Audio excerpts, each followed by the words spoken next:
Et nous revoici, Madame, Monsieur, sur le plateau républicain. Nous sommes bien là en ce vendredi. Nous sommes le 11 janvier 2019, cinquième sortie et dernière sortie de la semaine pour dire que la France, ce matin, nous fait parler. Un salut, un bonjour particulier à Jean-Yves Le Drian, c'est le ministre français des Affaires étrangères, lui qui est inconsolable, lui qui n'en démord pas depuis l'annonce en RDC de la victoire de Félix Tshisekedi à l'élection présidentielle du 30 décembre dernier. La France qui estime que ces résultats ne sont pas conformes à la réalité des urnes.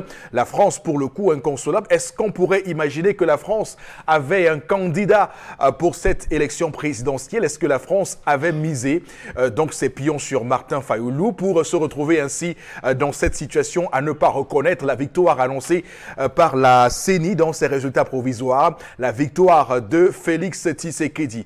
Donc, on va bien scruter et voir comment les choses se mettent en place, comment le puzzle se met en place en RDC à Kinshasa pour tout ce qui est dit autour de la proclamation des résultats provisoires de cette élection présidentielle, surtout qu'on sait que Kabila, qui avait adoubé son dauphin Emmanuel Shardari, était donc attendu comme étant celui qui devait être le faiseur de roi. Au final, son dauphin n'est arrivé que troisième à cette élection. Est-ce que Kabila a joué un rôle pour que Félix Tshisekedi soit son vrai cheval? On se pose également toutes ces questions-là ce matin.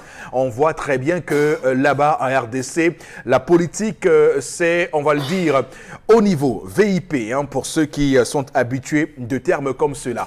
Madame, Monsieur, comme chaque matin, nous sommes bien en place, l'équipe est là. D'abord, vous, Monsieur Batchou Charlamel, bonjour et bienvenue.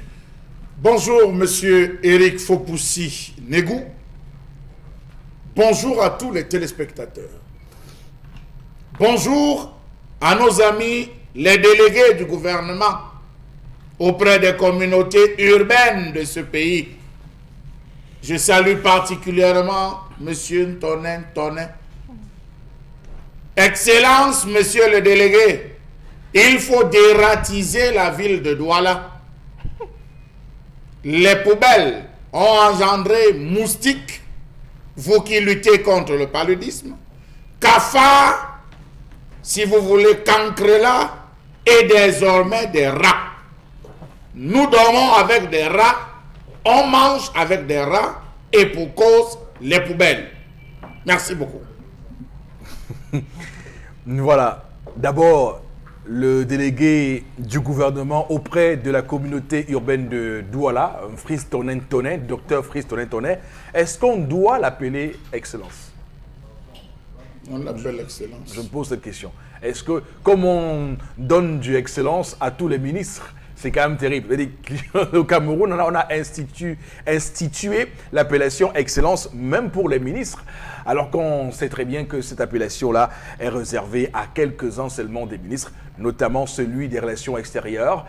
Donc, on est quand même un peu surpris qu'on puisse distribuer de manière aussi facile hein, les termes Excellence. Mais cela n'enlève rien dans l'interpellation que vous faites ce matin de ces rats qui ont envahi la ville de Douala. Ces rats qui ont envahi, je dis bien que ces rats qui ont envahi la ville de Douala et qui vous retrouvent même jusque dans votre lit la nuit. Donc, monsieur le délégué, il est important de prendre à bras le corps cette question, surtout qu'il y a matière hein, en termes de solutions, puisque beaucoup de Camerounais ont développé des méthodes pour dératiser la ville. Il faut leur confier ces marchés là pour évidemment faire en sorte que nous vivions mieux dans cette ville de Douala.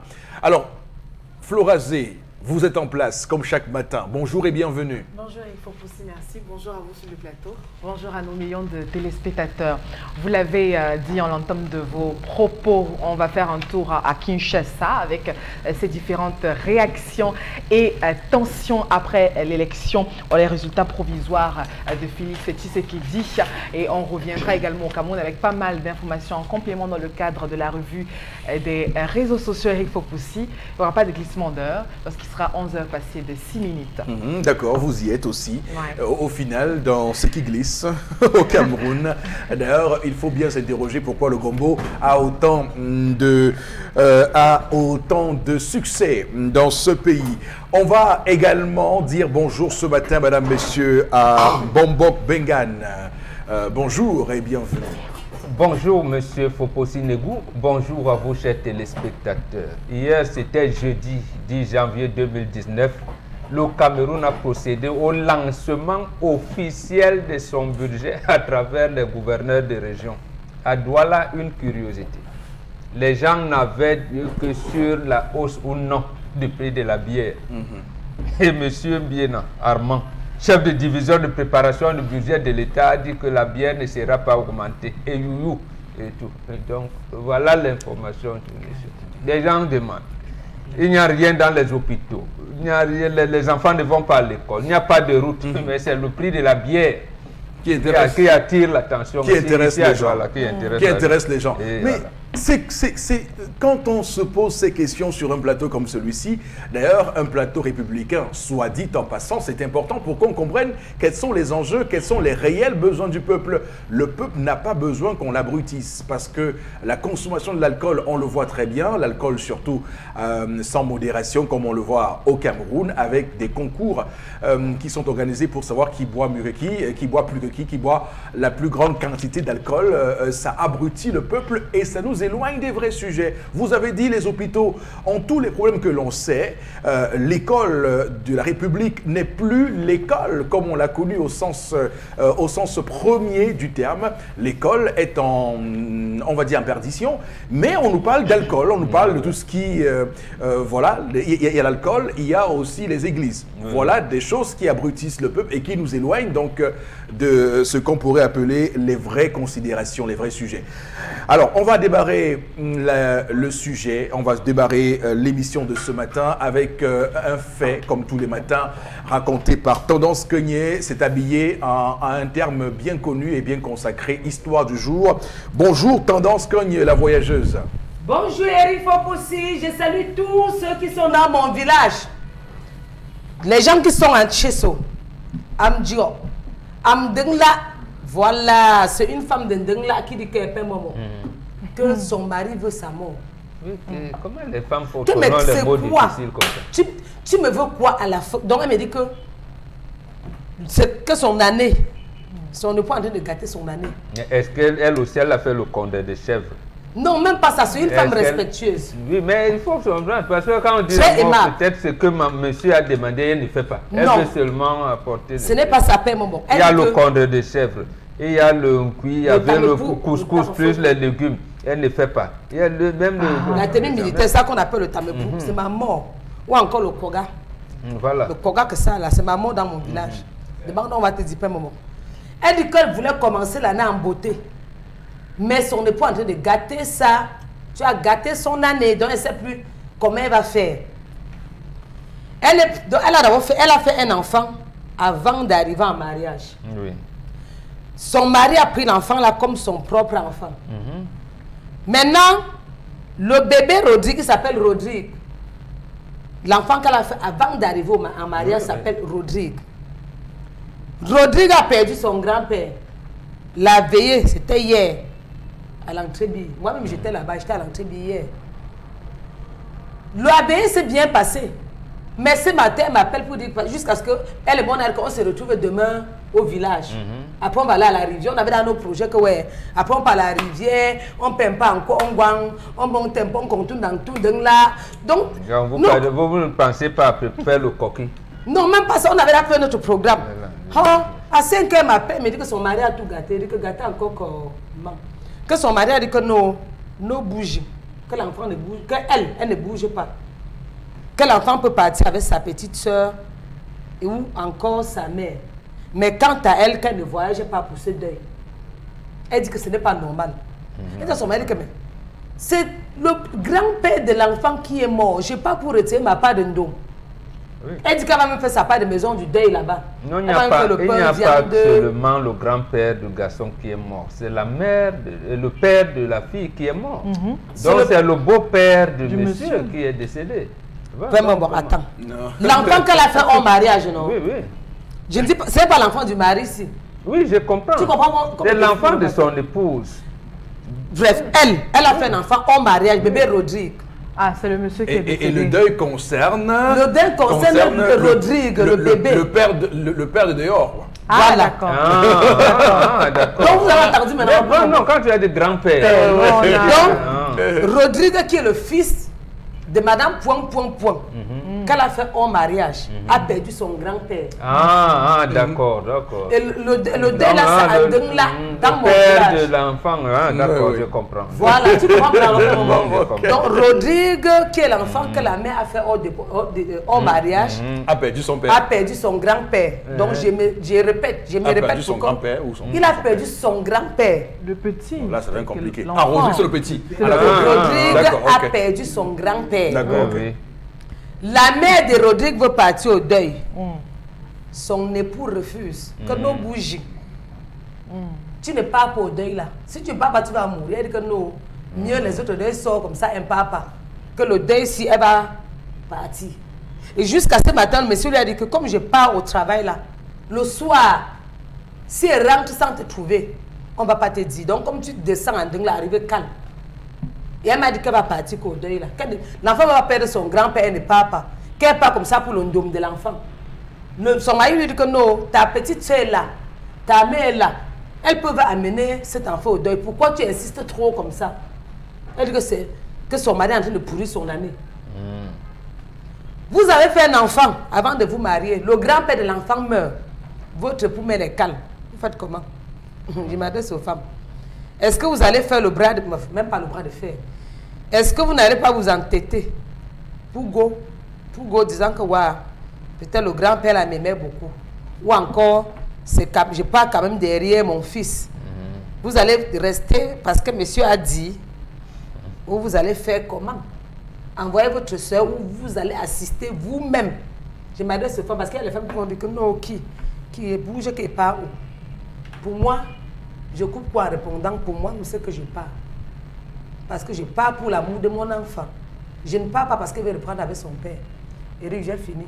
Donc, je peux continuer avec tes téléspectateurs. Si c'est moi, je pars parce que j'ai un bon cœur, j'assiste le grand-père de mon fils. Très je ne bien. pars pas pour rechercher l'amour. Alors, comme chaque matin, on va s'efforcer à disséquer l'histoire de ce matin et à ressortir la substantifique moelle pour que ceux qui nous regardent en tirent des leçons et puissent dans leur quotidien mieux vivre. D'abord, il faut dire qu'il s'agit là du statut de l'enfant né hors mariage. Là, je fais un clin d'œil ce matin à Bombok Bengan, qui est donc une thématique pour laquelle il a beaucoup travaillé et dont il a beaucoup d'éléments à nous proposer ce matin, mais davantage dans l'histoire de ce matin relevé quand même qu'il y a chez certains hommes une équation qui consiste à vouloir couper ou réduire au maximum les liens qui existent entre leur femme et le père de cet enfant né justement hors mariage. Et c'est une difficile équation, une équation à plusieurs inconnus que beaucoup d'hommes n'arrivent pas à gérer. Il y a aussi ces femmes qui restent éternellement amoureuses. J'ai parfois entendu dans 2-3 discussions qu'une femme qui a fait un enfant avec un homme l'oublie difficilement, comme pour dire que lorsque vous avez été 10 ans avec une femme sans enfant, elle peut facilement vous oublier, mais lorsque vous avez passé jusqu'à quelques temps et que vous avez eu un enfant, c'est un lien à vie, nous dit-on. Le lien donc à vie vient créer dans l'histoire de ce matin cette situation de conflit. Donc ce monsieur qui estime que la présence de la dame au lieu du deuil n'est pas nécessaire, n'est pas indispensable, n'est pas vital. Alors c'est également à cette question qu'on va s'atteler à répondre. Alors bon, Bengan, est-ce que cette femme doit absolument aller à ce mariage? Est-ce que sa présence, on va le dire comme ça, est indispensable? Ni sa présence, ni la présence de l'enfant ne sont indispensables. D'abord, Rodrigue n'a pas perdu de grand-père. L'enfant né avant le mariage appartient au père de la fille, pas au père du garçon. D'accord. Maintenant, justement, vous avez dit des équations. Non, c'est une équation à une seule inconnue. D'accord. Que l'occidentalisation qui a commencé par l'émancipation de la femme, je ne sais même pas comment elle est émancipée, mais bon, c'est le terme consacré. C'est l'héritage de mai 68 en France. Le phénomène d'abrutissement de la femme africaine a abouti à beaucoup d'inconnus qu'on a mis, et puisque ces inconnus n'avaient ni tête ni queue, nous sommes donc toujours dans l'inconnu, puisque chacun va créer les inconnus au fur et à mesure que les jours avancent. Donc il faut clarifier, Rodrigue n'est pas l'enfant du géniteur. Absolument. Il est l'enfant du papa de la femme. Absolument. D'accord. Donc ni Rodrigue, ni... Non, Rodrigue n'a pas perdu le grand-père. Le grand-père de Rodrigue, s'il vit encore, c'est la mère, c'est le père de oui, quand vous commencez comme ça... C'est cet inconnu qu'il faut clarifier, il faut soulever cet inconnu-là. Quand vous commencez comme ça, mais au moins, au nom de la relation qui a pu lier ces deux personnes, ce serait quand même, on va dire, un crime de lèse-majesté de ne pas accompagner le monsieur. Son époux a résolu ce problème. D'accord. En lui disant, bon, ça veut dire quoi? Ça veut dire que le gars, lui, il a pris l'enfant quand il est né, et il se trouve que la fille, puisque l'histoire ne nous dit pas tout, mais j'imagine que la fille a dit à ses parents que de toutes les manières, l'enfant a un père. Donc, comme ce sont les enfants qui nous guident maintenant, alors que non pas de jour, nous guide d'enfant à un père. Et il a donc commencé à habituer Rodrigue à aller voir son père. Et ça, elle ajoute donc des inconnus que son mari a réglé. Rodrigue, oui, c'est son papa. Mais ta sœur peut l'amener, au deuil puisque ta sœur va y aller. Maintenant, qu'est-ce que ces sœurs ont quoi à faire là-bas? Ça veut dire que c'est là, donc là des inconnus. Qu'est-ce que les sœurs de la femme ont quoi à faire avec le père de Rodrigue? Sont-elles mariées là-bas? Elles vont au deuil parce que leur sœur a fait un enfant avec le fils de monsieur. C'est comme ça que vous ajoutez justement des inconnus qui vont vous causer des problèmes demain. Mais il y a aussi une dimension chez ce monsieur qui refuse à sa femme d'y aller, autre chose que ce que vous dites par rapport, on n'est pas certain que lui, il fait la réflexion de ce que l'enfant appartient à son beau-père, à lui. Il sait que bon, on lui a dit, j'ai trouvé ma femme avec un enfant, je l'élève comme mon propre enfant, bon, mais on m'a monté son géniteur, je sais qu'il a un géniteur, mais je m'occupe de l'enfant. D'accord. Maintenant, il est prêt à ce que l'enfant aille, mais pas que sa maman l'accompagne. Parce que sa maman l'accompagne maintenant. Sa maman est encadrée par ses sœurs. Ils étaient à la veillée ensemble. Ils veulent aller au demain. C'est ça qui rajoute donc beaucoup d'inconnus. Que cet homme, il est vigilant. Pas les sœurs de l'ex, c'est ça? Oui, c'est vrai. Pourquoi il y a rajouté tant d'inconnus? On a dit d'accord, les sœurs du père de Rodrigue peuvent donc amener l'enfant. Mais toi, tu restes. Mais bon, ça relève de quoi ce type de situation? Ça relève de deux choses. D'abord, la tradition voudrait que le père de Rodrigue n'a pas doté l'enfant. Le père adoptif de Rodrigue n'a pas doté l'enfant. Là, le premier cas, ça veut dire que Rodrigue reste à son grand-père maternel. Il appartient. La deuxième chose, le comportement de cette maman. Quand vous êtes en mariage, quel lien, vous l'avez dit, entretenir avec le père de ton enfant avant mariage? Vous êtes en mariage, ça veut dire que c'est rompu. C'est coupé. Même pas les sentiments. C'est coupé. Bon. Ça reste des sentiments. Hein? Ah, d'accord. Ça reste des sentiments. On ne les arrête pas comme ça. Ah, d'accord. Multipliez donc des inconnus. Et vous allez, au lieu que Rodrigue puisse avoir justement la chance et qu'on voit comment on peut multiplier les chances, vous allez plutôt avoir l'ondom. Donc, vous allez avoir la malchance. Donc, ça veut dire que si elle va à ce deuil-là, ce qu'elle veut fuir, c'est ce qu'elle va aller chercher en fait. Absolument. D'abord, lorsque elle est mariée, apparemment il n'y a pas de problème. Ça veut dire que sa famille l'a bénie en l'envoyant en mariage. Les ancêtres de deux familles sont d'accord qu'elle aille. Voilà comment elle est en train de disloquer et les ancêtres, et le serment de la dot, et tout. Et justement, c'est là où la malchance arrive.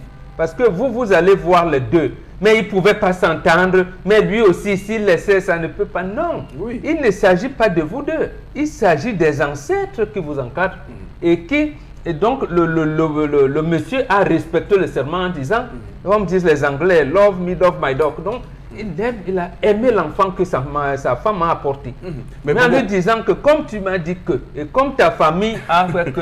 Est-ce que justement cette rigidité de la tradition ne peut pas faire en sorte que l'on puisse y retrouver des réserves et dire que pour le coup, la tradition pour le coup, donc le cas d'espèce est en train de briser des liens. Ça veut dire qu'il y a quand même une volonté de diviser ces gens-là qui sont... Je vais vous répondre en utilisant une autre tradition. La tradition est flexible, elle n'est même pas rigide. Oui. Mais l'autre tradition chrétienne voudrait que Jésus est venu pour sauver les péchés du monde. Mais quand on le crucifiait, il a pardonné un brigand, il a laissé l'autre.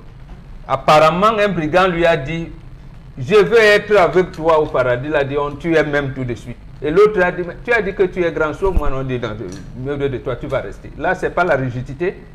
Alors qu'il est venu pour les brebis perdues d'Israël. Et avant sa mort, il dit, en moi, il n'y a ni juif, ni romain, ni tintin. Donc, tous ceux qui suivent, voilà. Donc, en toute tradition, il y a ce que vous appelez rigidité. Mais ce n'est pas la rigidité, c'est le serment, c'est le respect de l'ordre établi. Cet ordre qui a été établi par nos ancêtres, nous suivons. Donc, elle est en train de casser cet ordre-là qui peut lui apporter plus de malédiction que de encore. D'accord, on a compris, Mombok.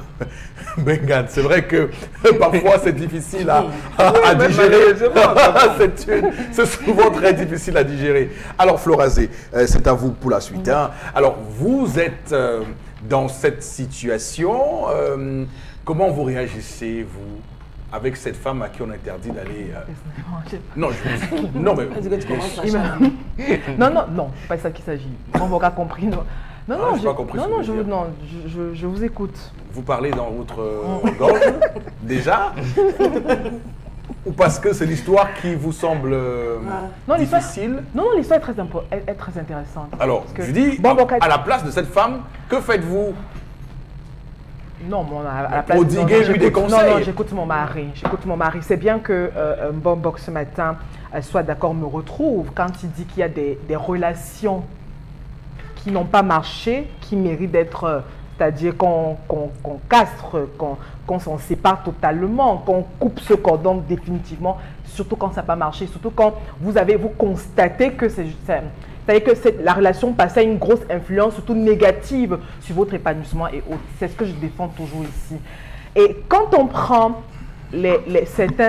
certains problèmes avec les sentiments, c'est-à-dire qu'on met un peu d'amitié, on met un peu de cœur, etc. et tout, on n'a pas la lucidité qu'il faut ou le discernement qu'il faut pour voir la vérité en face.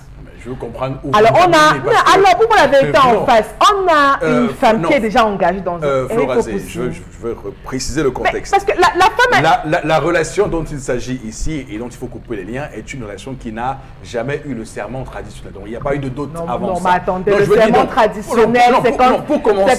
Pour commencer à dire que bon, Monsieur il faut connaître les éléments sur la main. La relation dont il faut casser les liens, c'est une relation qui n'a jamais eu le sceau de la tradition. C'est quoi le saut de la tradition? La dot. Mais quand vous vivez avec les femmes pendant 10 ans, non, Eric Fopoussi. Eric Fopoussi. Je reprécise. Mais parce qu'après vous, je veux bien continuer. Non, je reprécise. Donc, pour qu'on réponde à la question et qu'on s'entende très bien, je reprécise. Il y a un homme qui interdit à sa femme d'aller au deuil de son ex, pour qu'on se comprenne. Lequel ex est le père de son enfant qu'elle a eu hors mariage. Et vous dites qu'il n'y a pas de Cette femme dit qu'elle veut y aller parce qu'elle ne veut pas subir de malédiction.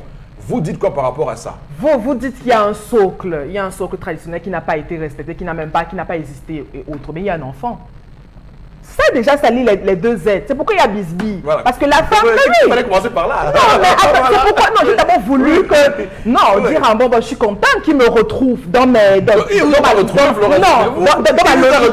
Je veux dire que... Non. Ce que je veux dire, c'est que le lien existe, c'est l'enfant. C'est pourquoi il y a bisbise? Pourquoi il commence à avoir conflit? Et je dis que quand on veut résoudre ce type de problème avec les sentiments, c'est le père de mon enfant, c'est mon enfant, on n'a pas la lucidité qu'il faut, le discernement qu'il faut justement pour voir la vérité en face.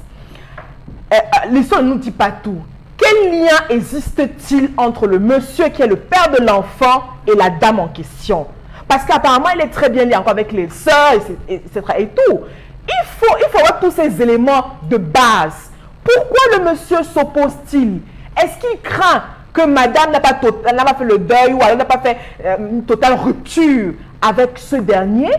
Est-ce que l'histoire ne nous dit pas si elle est réellement mariée au monsieur? Est-ce qu'ils sont mariés? Alors, s'ils sont mariés, monsieur a le droit de lui interdire d'aller là-bas. Peut-être que c'est même pour son bien. Alors, le monsieur maintenant qui est le père de l'enfant, quel est son rôle? Quel rôle a-t-il joué depuis que l'enfant est né? Ça également, c'est important. Pourquoi l'enfant, comme Bobo Classe si bien dit, vit avec le monsieur? Je vous raconte une histoire. C'est hier que mes grands-parents me contaient cette histoire. Vos grands-parents, vous dites? Enfin, j'en ai, c'est vrai que les miens directement ne vivent plus, mais j'en ai d'autres. Voilà, j'en ai. Ouais. Alors, vous voyez, dans une famille, c'est-à-dire que la femme a fait un enfant hors mariage. Et justement, parce qu'il n'y a pas eu ce socle dont vous évoquez tout à l'heure. Le saut. Oui, vous vous souvenez. Ouais. Socle. Non, le saut, pas socle. Quand vous évoquez tout à l'heure, oui. il n'y a pas eu ça. Donc, l'enfant, comme dans notre culture et dans notre tradition, fait hors mariage, reste chez dans la belle famille, c'est-à-dire la famille maternelle. Et maintenant, pour récupérer, même vous qui venez pour prendre la femme en mariage, pour récupérer cet enfant, il y a toute une assiette, il y a des éléments à prendre en compte.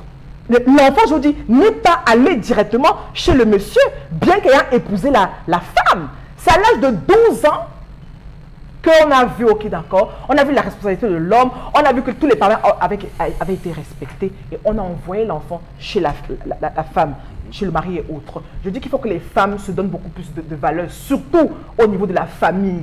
Ce n'est pas parce que vous avez une relation d'amitié et de câlin avec quelqu'un qui peut-être ne vous a pas respecté et qui peut-être n'a pas assumé réellement son rôle et tout. Maintenant, vous êtes engagé ailleurs parce que le père, je suis d'accord que faut se retrouver dans la maison du deuil et les éléments qui réunissent les êtres humains, il y a les moments de réjouissance et les moments de détresse. Je suis d'accord. Mais si le monsieur s'oppose, c'est parce qu'il y a un problème. Et à la femme, d'éviter de résoudre ce problème avec les sentiments.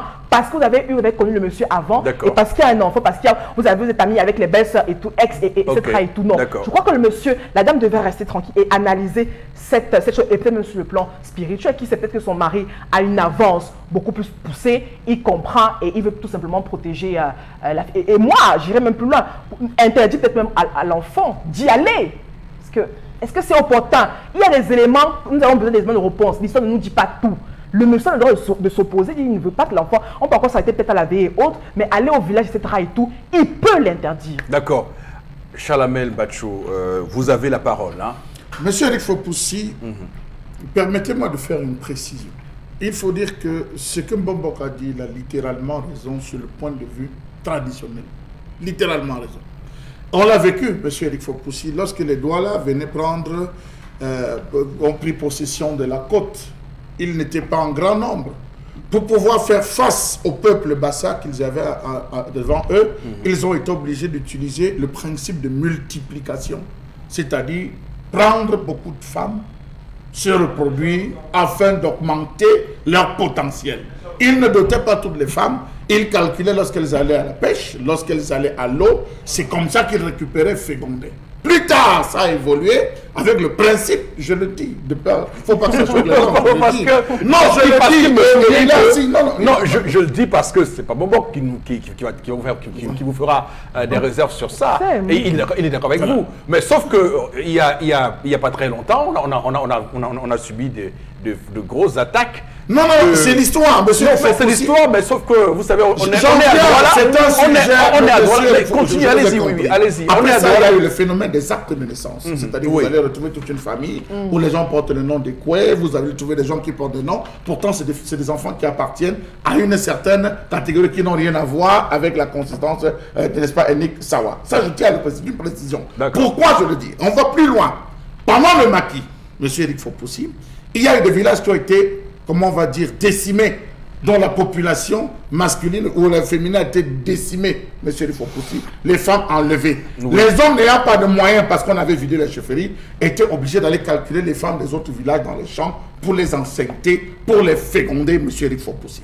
Il y a eu dans un concile, si vous permettez d'appeler cela, où les chefs se sont donc assis en disant « Tu as beaucoup de tes paquets chez moi. » Les femmes se plaignent et elles souffrent. Nous, il faudrait qu'on réfléchisse comment on va donner l'autorisation aux hommes de venir s'occuper des paquets qu'ils ont chez nous. Il y a beaucoup de villages dont on a enlevé, on a emporté les butins. Il fallait absolument. Et les hommes ne pourront pas prendre de femmes parce qu'il n'y a plus d'espace, il a été conquis. De peur en refusant la vassalisation, se retrouvant à aller calculer les femmes au champ. Ils encerclaient les femmes des gens, les femmes. Donc, les chefs se sont assis, ils ont dit, il faut régler cela. Donc, je viens, vous voyez, je vais de manière graduelle pour dire que ce que Mbok a dit, ça c'est le plan traditionnel, mais il y a eu des évolutions. Il y avait des villages, il y a des villages où on ne se marie pas, un frère n'épouse pas une sœur.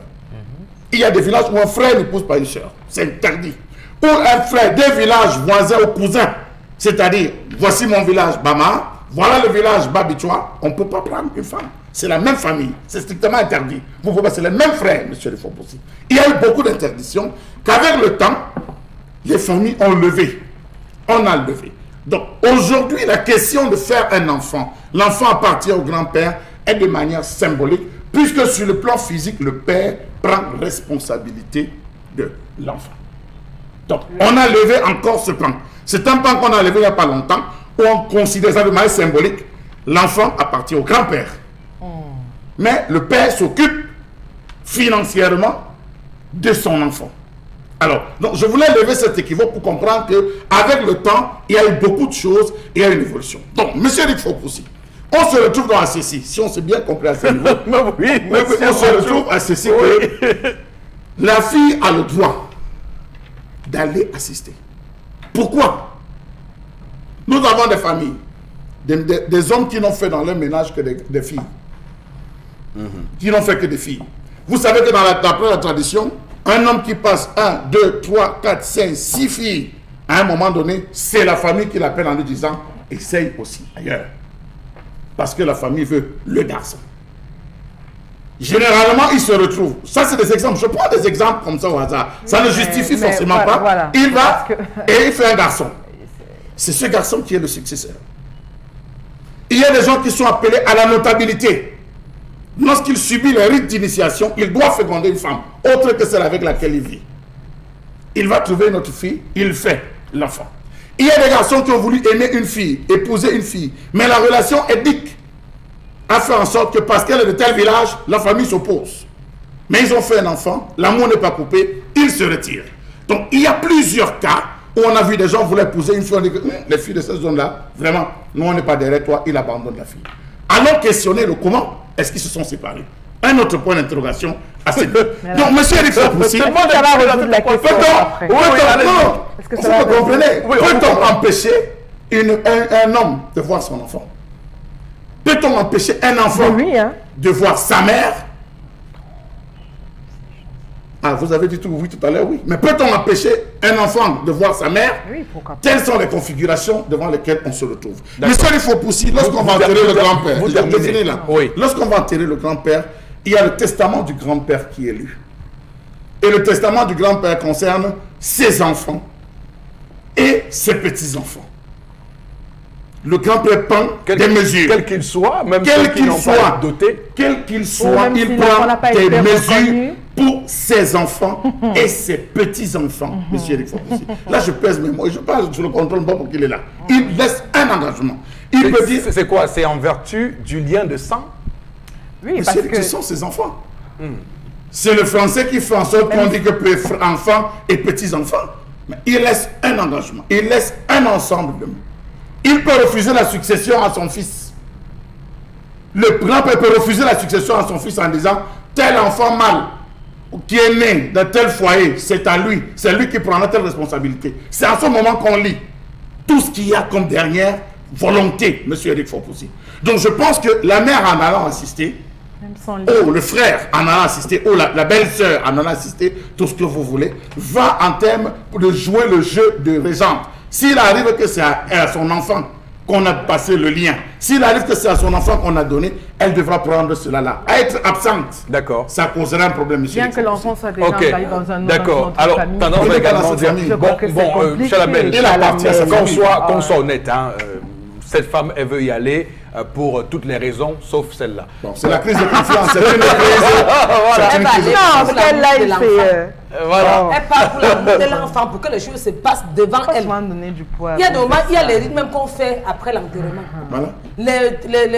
La terre qu'on ramasse, on met le ça juge. dépend de combien mort. Le grand-père est mort de maladies incurables, d'accidents. Parfois, quand après le deuil, il y a ce qu'on appelle le feu-feu. Nous comprenons de ça en français.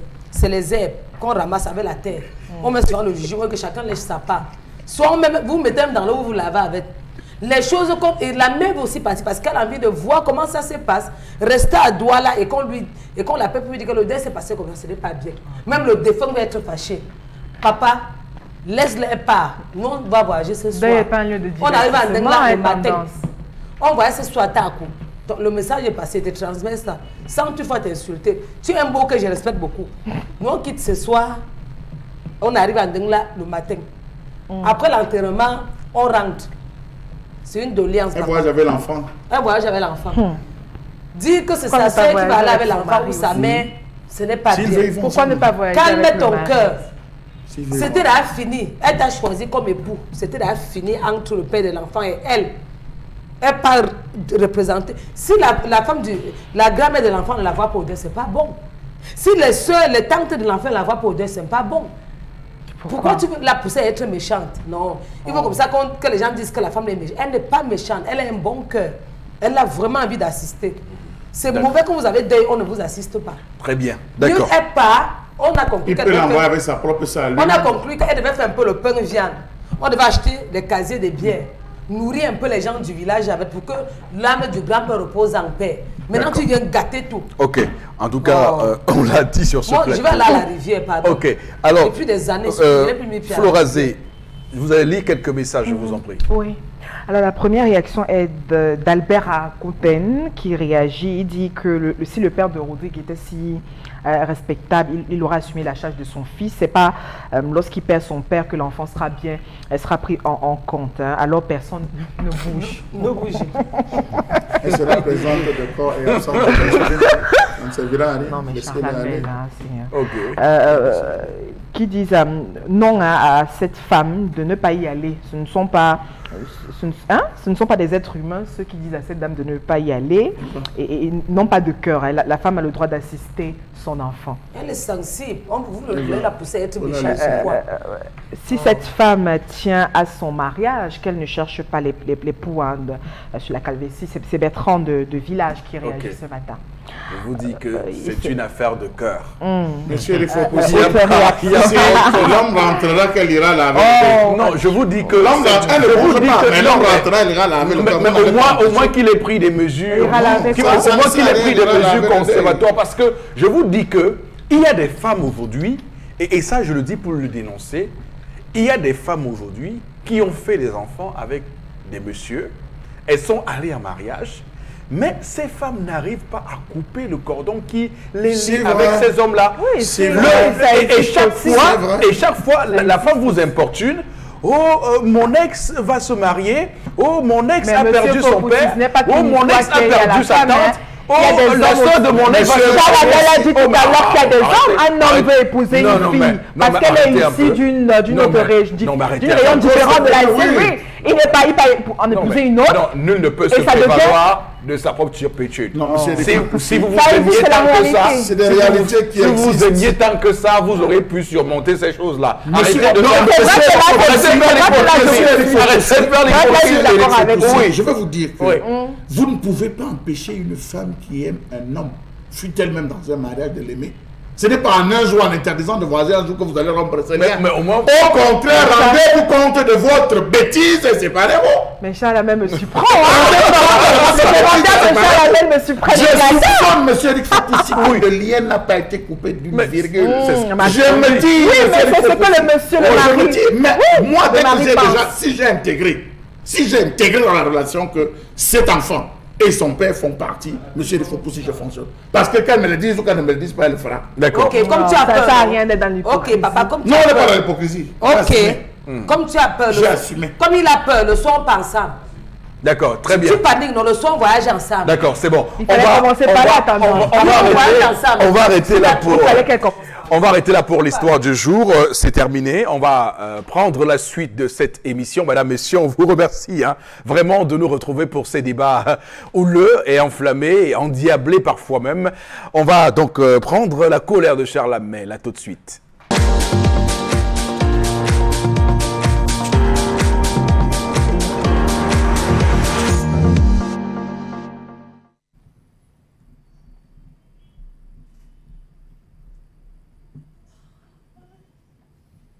Je m'interroge ce jour sur la question de l'éclairage public au Cameroun. Pourquoi les nuits au Cameroun, plus de 50 ans après les indépendances, sont-elles noires dans les principales villes de ce pays? Pourtant, l'on se rappelle que dans les années 1980, puisqu'on nous y a ramené, l'ensemble des villes étaient éclairées. Il faisait bon vivre que de se balader de nuit. On parle de développement urbain. On parle de développement dans tous les sens, alors que l'on vit le sous-développement du sous-développement. Sommes-nous développés? À quoi sert l'argent sans cesse voté dans ce pays pour la maintenance et l'éclairage public? D'ailleurs, existe-t-il un réseau d'éclairage public à Douala? Voilà les nuits de Douala donc. C'est les phares qui éclairent cette cité, comme celle de Yaoundé, Bafoussam, Bertoua et Bolova. Quel est le rôle donc de nos délégués du gouvernement? Ont-ils les moyens de leur politique? On vit au XXIe siècle dans les grandes métropoles comme il y a 60 ans dans nos villages. Il n'est plus une surprise que de voir des vendeurs de cigarettes tenir des lampes tempêtes sur leur box, histoire de se débrouiller parce qu'il n'y a pas de lumière. Les principales villes de nos pays, de notre pays, sont noires la nuit avec les poteaux d'éclairage comme décoration. Oui, c'est là, ça décore. Yaoundé a mal à son réseau d'éclairage public. Douala compte près de 300 panneaux solaires avec un résultat peu satisfaisant. Que dis-je, nul. D'ailleurs, tous ces panneaux sont tombés en désuétude. Plus de 27 milliards de francs CFA ont été dépensés pour l'éclairage public à Douala par le délégué. Mais il n'y a toujours pas. Il n'y a toujours pas de lumière. Nul pour une métropole économique comme celle de Douala.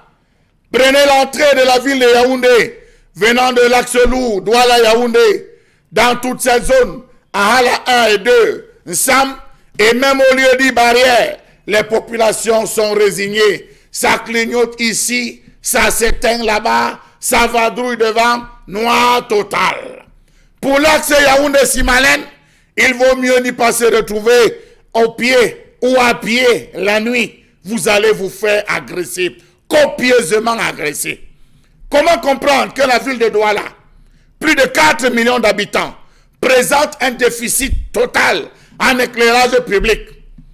Sortez de l'aéroport pour BBR, pour le BBR, et dites-moi s'il y a seulement une once en termes d'éclairage. Faites le tour des principaux axes. La lumière a foutu son camp. Ces hauts véhicules désormais éclairés et aider les passants à se débrouiller pendant que dans le noir, on agresse, on moleste, on déleste de tout ce que les uns et les autres peuvent posséder. Rappelons-nous qu'à une certaine période, sur l'axe de Bonaloka, on retrouvait plein de corps, les chirurgiens de la nuit qui extirpaient les organes vitaux, y opéraient. On nous avait promis l'éclairage sur tout cet axe. Nous sommes à combien de temps? À quelle époque remonte la dernière maintenance du réseau électrique de la ville de Douala? pour parler d'elle en termes d'éclairage. Même les feux rouges désormais, lorsqu'il s'éteint, lorsque la lampe grille, c'est terminé, plus personne n'a le temps. Comment comprendre le fait qu'on se plaigne plus de l'insécurité dans certaines régions de ce pays alors qu'on en souffre gravement dans nos villes? Attendre un taxi à partir de 19 h, dès que la nuit tombe, devient une entreprise risquée, tant les risques d'agression sont grands. Comment comprendre que la plupart de nos rues, des quartiers de ce pays soient dans l'obscurité? Agression, braquage, installation de caméras dans les carrefours, nullité totale. Quel développement voulons-nous pour nos villes? À chacun son poteau ou alors à chacun son lampadaire. Merci beaucoup, Chalamel, pour ce sujet, on va dire très important, parce que ça permet aux Camerounais de comprendre en réalité ce qui se passe. Et souvenez-vous qu'en 2015, la communauté urbaine de Douala, à travers son délégué du gouvernement, annonçait clairement un marché de 27 milliards de francs CFA pour l'éclairage public de la ville de Douala. 27 milliards de francs CFA injectés pour le travaux donc de pose des fils souterrains, mais également de réhabiliter tous les lampadaires qui avaient des ennuis, des soucis. Nous sommes aujourd'hui en 2019, où on est justement ces 27 milliards. Comment ont-ils été utilisés? Vous avez dit que le sol était sablonneux, voilà. Et puis l'échec par rapport au sable, voilà. La réflexion voilà. et tout. Voilà. Ça voilà. Vous vous souvenez très bien, Charlamel. Donc, c'est pour dire que le Cameroun a plusieurs options sur ce point-là, parce que les enjeux sont énormes, vous l'avez dit. Il y a d'abord l'enjeu sécuritaire. L'éclairage public permet évidemment de garantir une certaine sécurité, mais il y a au-delà de cela l'attractivité de nos villes. On voit très bien ailleurs le New York by night, le Paris by night. Est-ce qu'on peut aujourd'hui, donc se rendre fier du Douala by night? C'est là la question, parce que c'est une ville sombre, c'est une ville qui est noire. Alors, donc, voilà les enjeux et on se rend bien compte de cela. Rappelons que aujourd'hui, on a d'ailleurs la technologie qui va avec, on a l'énergie solaire qui peut aider à faire en sorte qu'on ait tout cela, mais on peut aussi, et ça c'est l'occasion de dire à tout le monde, à ceux qui nous regardent, qu'il y a des particuliers qui peuvent saisir leur communauté urbaine, donc de leur lieu de résidence, pour demander l'installation aux frais de l'État d'un poteau de lampadaire près de leur maison s'ils estiment que le quartier est un peu trop sombre.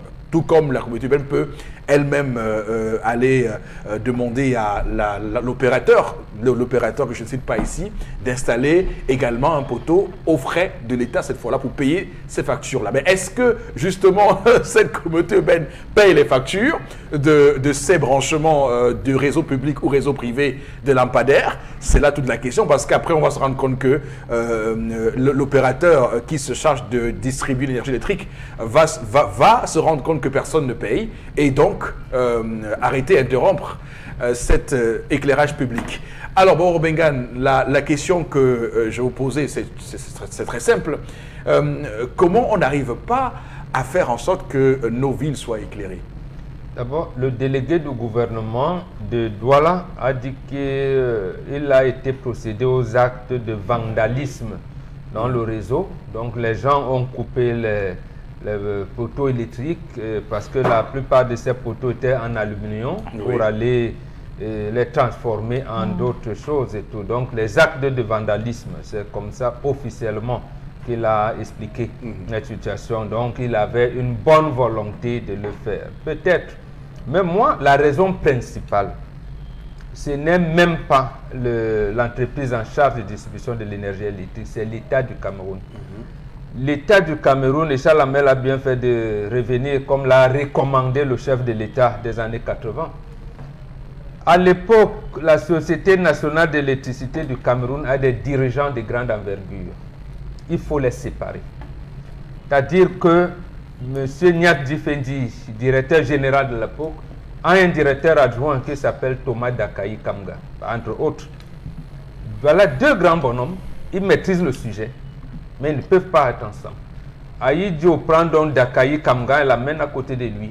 Il fait de lui ministre de l'équipement. Donc voilà comment nous avons eu ce que Charles Hamel nous recommandait tout à l'heure. Donc, dans les années 80, c'est Thomas Dakayi Kamga, ministre de l'équipement, qui maîtrise l'orientation étatique imprimée à la SONEL, et donc a même d'implémenter ça au sein du gouvernement et même au sein de l'Assemblée nationale. Mais surtout, ceci, à l'époque, la SONEL et le gouvernement ont pour objectif principal d'éclairer le Cameroun. J'ai dit bien d'éclairer le Cameroun, c'est-à-dire qu'à partir du citoyen pris individuellement, pris surtout les institutions, donc les collectivités territoriales décentralisées et ces communautés urbaines qu'on a instituées, je pense, en 1977. Donc, voilà comment l'organisation était. Mais sauf que maintenant, on sait à qui incombe cette République. C'est la communauté urbaine qui doit s'en occuper. Justement. Et il en existe partout au Cameroun. À Garoua, Bafoussam, partout. Avec les mêmes orientations. L'orientation à partir de 2001, c'est que l'État, qui est le propriétaire de l'énergie, demande aux Américains à qui il confie l'énergie: vous n'êtes plus obligé d'éclairer le Cameroun. Vous n'avez plus l'obligation de donner l'énergie électrique aux populations camerounaises. C'est ça, doublé donc à ce que vous connaissez, les micmacs par-ci, les rétrocommissions par-là, les ceci et tout. Voilà ce qui a gâté. Mais le problème aussi, c'est que la communauté urbaine... Oui, que les communautés urbaines ne nous mentent plus. Oui. Quand ils disent qu'ils ont l'argent et qu'on attend et ne fait rien, on est obligé, on est dans l'obligation. Mais justement, hier même, le gouverneur de la région lui-même, quand il dit que le budget de sa région est de l'ordre de 74 milliards 432 millions 860 000 francs, il l'a réparti en disant par exemple que pour l'investissement, c'est un peu plus de 47 milliards. Et le fonctionnement, c'est dans les 26. Donc, c'est maintenant à lui, puisque c'est lui qui représente le président de la République ici. Et dire que voilà, la communauté urbaine, voilà. Mais il a dit que non, il se préoccupe des grands chantiers qui sont...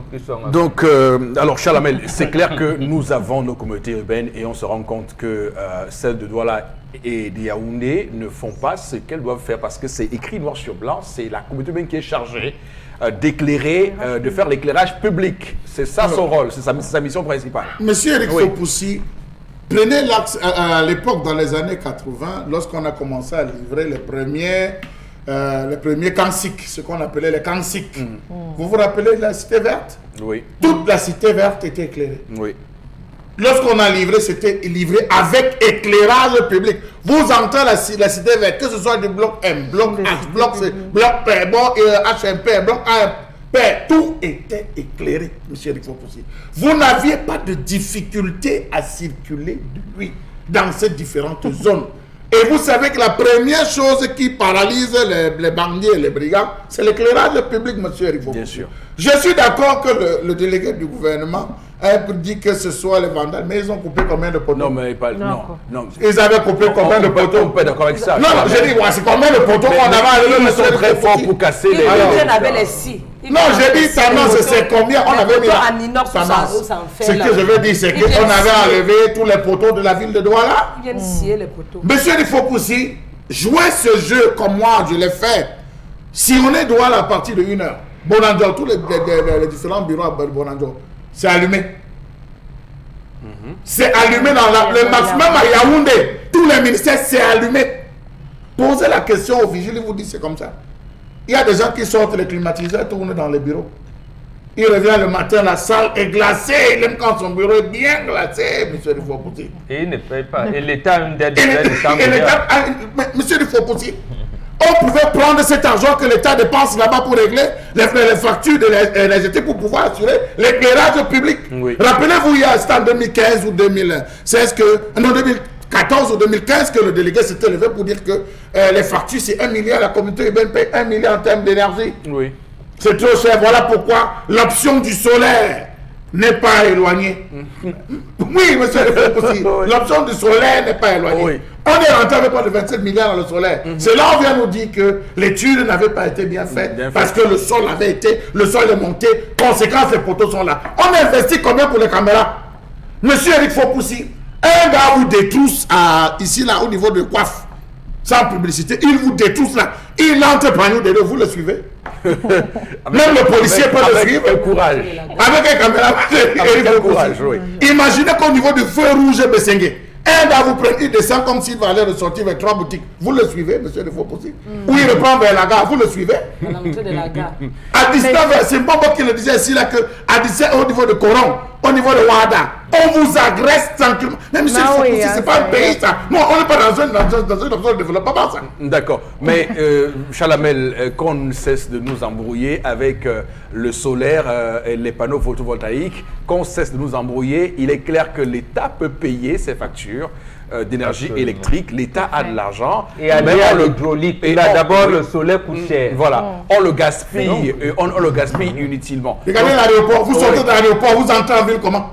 C'est ça. Alors, Flora, vous, dites-nous. Oui, non, Charles Hamel m'a pris les mots de la bouche quand il a fait son tour par rapport au gaspillage et tout. Non, il faut enlever aux riches et donner aux pauvres. Ça veut dire qu'on peut également réduire le train de vie de nos fonctionnaires pour investir en termes, vous avez parlé d'éclat, hein, de rénovation et autres, parce que justement, on a les moyens de cette politique. Et moi, j'avais posé la question à Soudine Ambombo quand on a commencé avec cette politique de caméras de surveillance et tout. Je me suis dit, mais on va implémenter cette politique de caméras de surveillance avec des rues qui ne sont pas éclairées. D'accord. Même si on est dans la nouvelle technologie et autres. Non. Oui. Donc je crois que... Et moi, je suis toujours embêtée. C'est vrai, vous dites que le système solaire est autre. C'est vrai qu'on peut notamment instruire une autre politique, une véritable politique d'électrification à travers la ville. Mais je suis toujours embêtée quand on coupe l'électricité. La ville est totalement dans le noir parce que rien n'est éclairé. Par contre, avec le système de plaques solaires, c'est-à-dire que les rues pouvaient... Le Cameroun, oui, mais les rues... Il faut dire au Camerounais mais les rues pourraient toujours rester éclairées parce qu'ailleurs on le voit, ça a très bien fonctionné aussi. Le Cameroun n'a pas besoin d'énergie solaire. Mais le Cameroun est un scandale d'hydroélectricité. On ne peut pas, avec le potentiel que nous avons, toujours faire recours à des solutions. L'homme camerounais d'abord doit être conscient. Les lampadaires qu'on met dans le carrefour, vous volez. Vous venez encore scier tout. Rien que les fleurs que papa Toura avait mis à l'école pour lui des dos, c'est tout vous qui avez arraché. Les Besquins ont même profité de pisser sur ils prennent le matériel. Le lycée des dos qu'on a dessiné, on lycée des dos on ne jette pas les ordures ici. C'est tout là-bas que certains Besquins pas été pissés. Donc ça justifie le fait qu'on n'éclaire pas les villes dans On vous demande de pas jeter les ordures partout. D'accord, merci. On arrête là pour cette colère de Charles Hamel. Madame, Messieurs, merci infiniment de rester fidèles sur Equinox, sur le plateau républicain. Nous sommes de retour dans un instant. À tout de suite.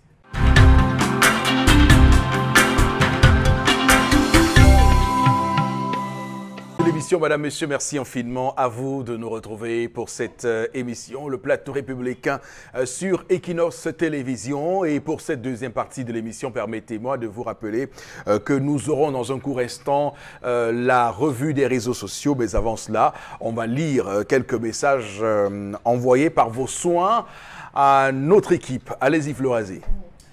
Alors, cette réaction de M.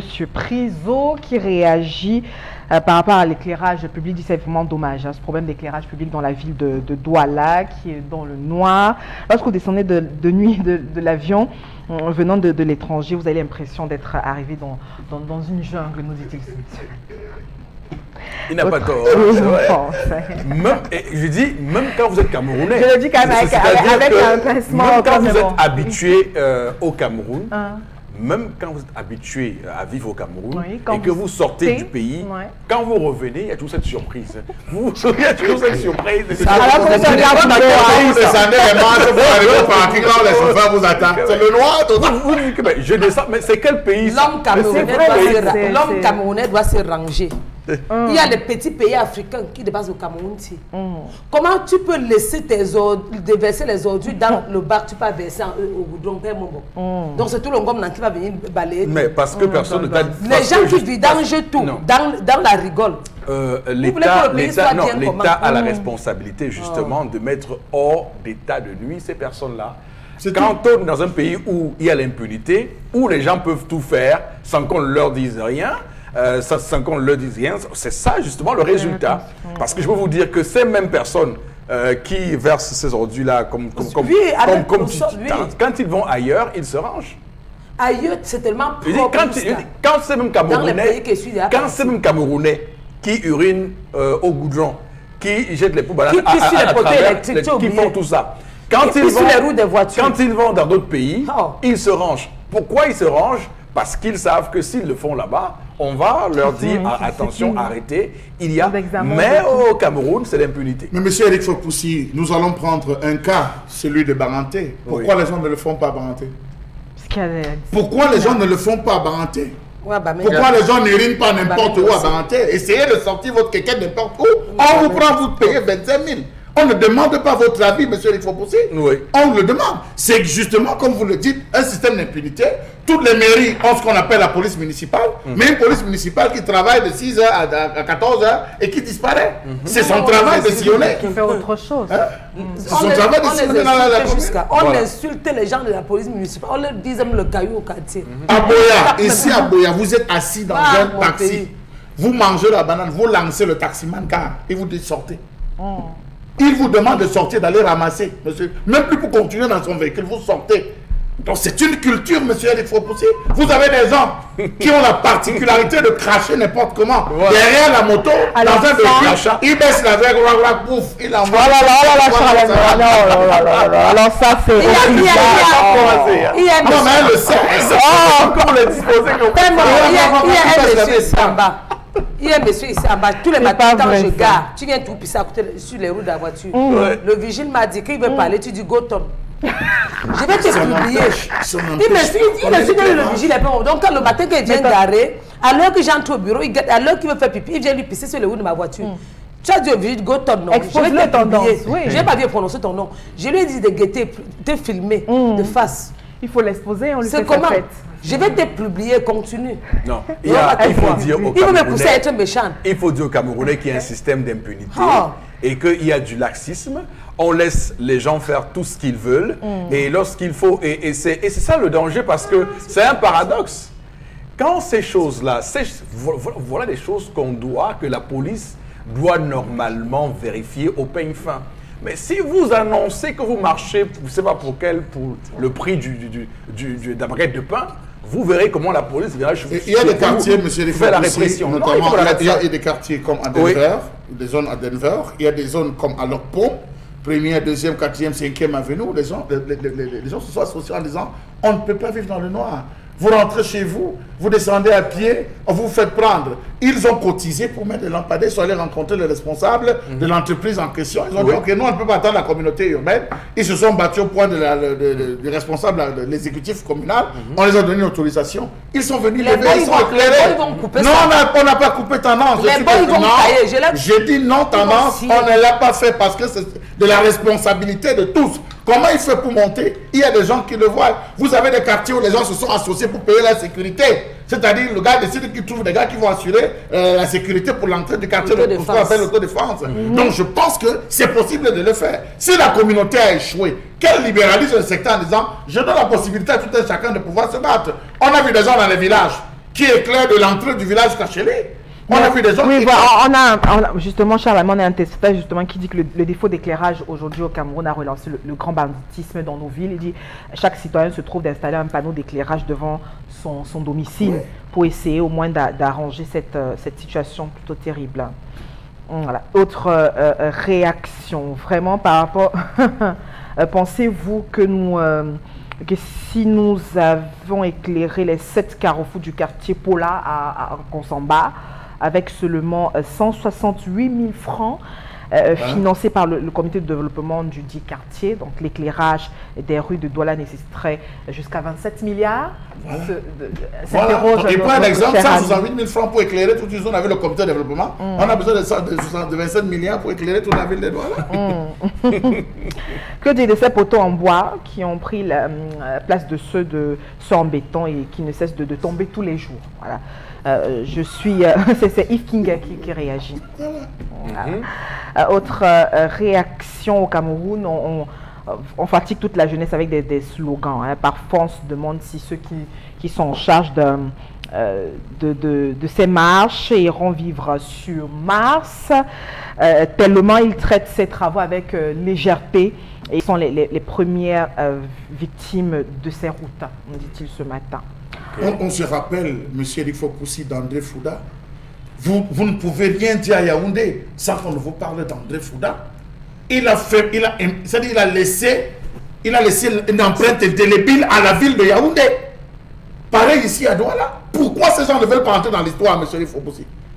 Pourquoi ces délégués qu'on a ne veulent pas rentrer dans l'histoire comme étant ceux-là qui auront au moins donné une touche particulière à la ville de Douala? Avec aussi Emma Basile qui a aussi fait un travail. Oui, Emma Basile. À Yaoundé. Mais il faut. C'est en réalité une question de gouvernance et c'est là un indicateur sérieux de ce que nous décrivons sur ce plateau républicain tous les jours. Et là, c'est visible. Regardez nos villes, regardez les panneaux solaires, regardez les lampadaires pour comprendre en fait qu'il y a un échec total. Vous voyez dire, madame, monsieur qui le regardez, ce soir, prenez juste la peine à 19 h de faire un petit tour au quartier pour vous rendre compte que les rues sont noires. Si vous avez oublié ce qui s'est passé hier soir, refaites-le encore ce soir. Allez-y, Florence. Alors, autre réaction par rapport à l'histoire du jour, que cette femme respecte la décision de son mari actuel, hein, car les lieux de deuil sont truffés de beaucoup de choses. Il y a beaucoup de choses qui s'y déroulent. C'est aussi pour son bien que son homme refuse. Quel voyage, c'est Juicy qui réagit. Qu'aura-t-il sauvé? Les meubles ou alors le bois? Qu'aura-t-il sauvé? Les meubles ou le bois? Si dans les maisons, il n'y a pas d'électricité, c'est pas dans les rues qu'il reste des brefs. C'est le meilleur message. Je vous en prie. C'est Gaëtan qui réagit depuis. Et puis je rappelle qu'hier, on a pratiquement passé toute une soirée sans électricité. Merci. Non, Florence, reprenez ce message. Oui, il dit Yves, Gaëtan, à Village. Il dit si dans les maisons, il n'y a pas d'électricité, c'est pas dans les rues. Il y en aura quand même. C'est logique. J'ai préparé. Ça commence d'abord comme baisse de tension. J'ai préparé le BPC. Monsieur Eric Fopoussi, j'ai préparé le BPC sous un lampadaire. Oui, je le dis, j'ai préparé le BPC sous un lampadaire. Non, à l'intérieur, quand on coupait le lampadaire, j'ai dit préparer le BPC sous un lampadaire. Ce que dit Charles est vrai, je me souviens aussi, je n'ai pas son âge, mais je pense que, je n'ai pas votre âge, mais je pense que aussi j'ai connu ça. Où nous allions justement sous le lampadaire faire nos devoirs. Oui, c'est vrai. J'ai vu ça au Tchad, les enfants qui composent au bar tchadien apprennent sous les lampadaires. Oui. 23 études, ils sont couchés là, ils apprennent, ils sont assis jusqu'à 2 h du matin. Jusqu'à 2 h du matin. Assis sur les lampadaires, j'ai vu au Tchad. Après, Facharaba. Ok, on va lire un dernier message, Florazé, avec vous, je vous en prie. Oui, Eric Fop. William Abali, l'éclairage à Douala, c'est un danger total. Regardez l'axe aéroport jusqu'à Village.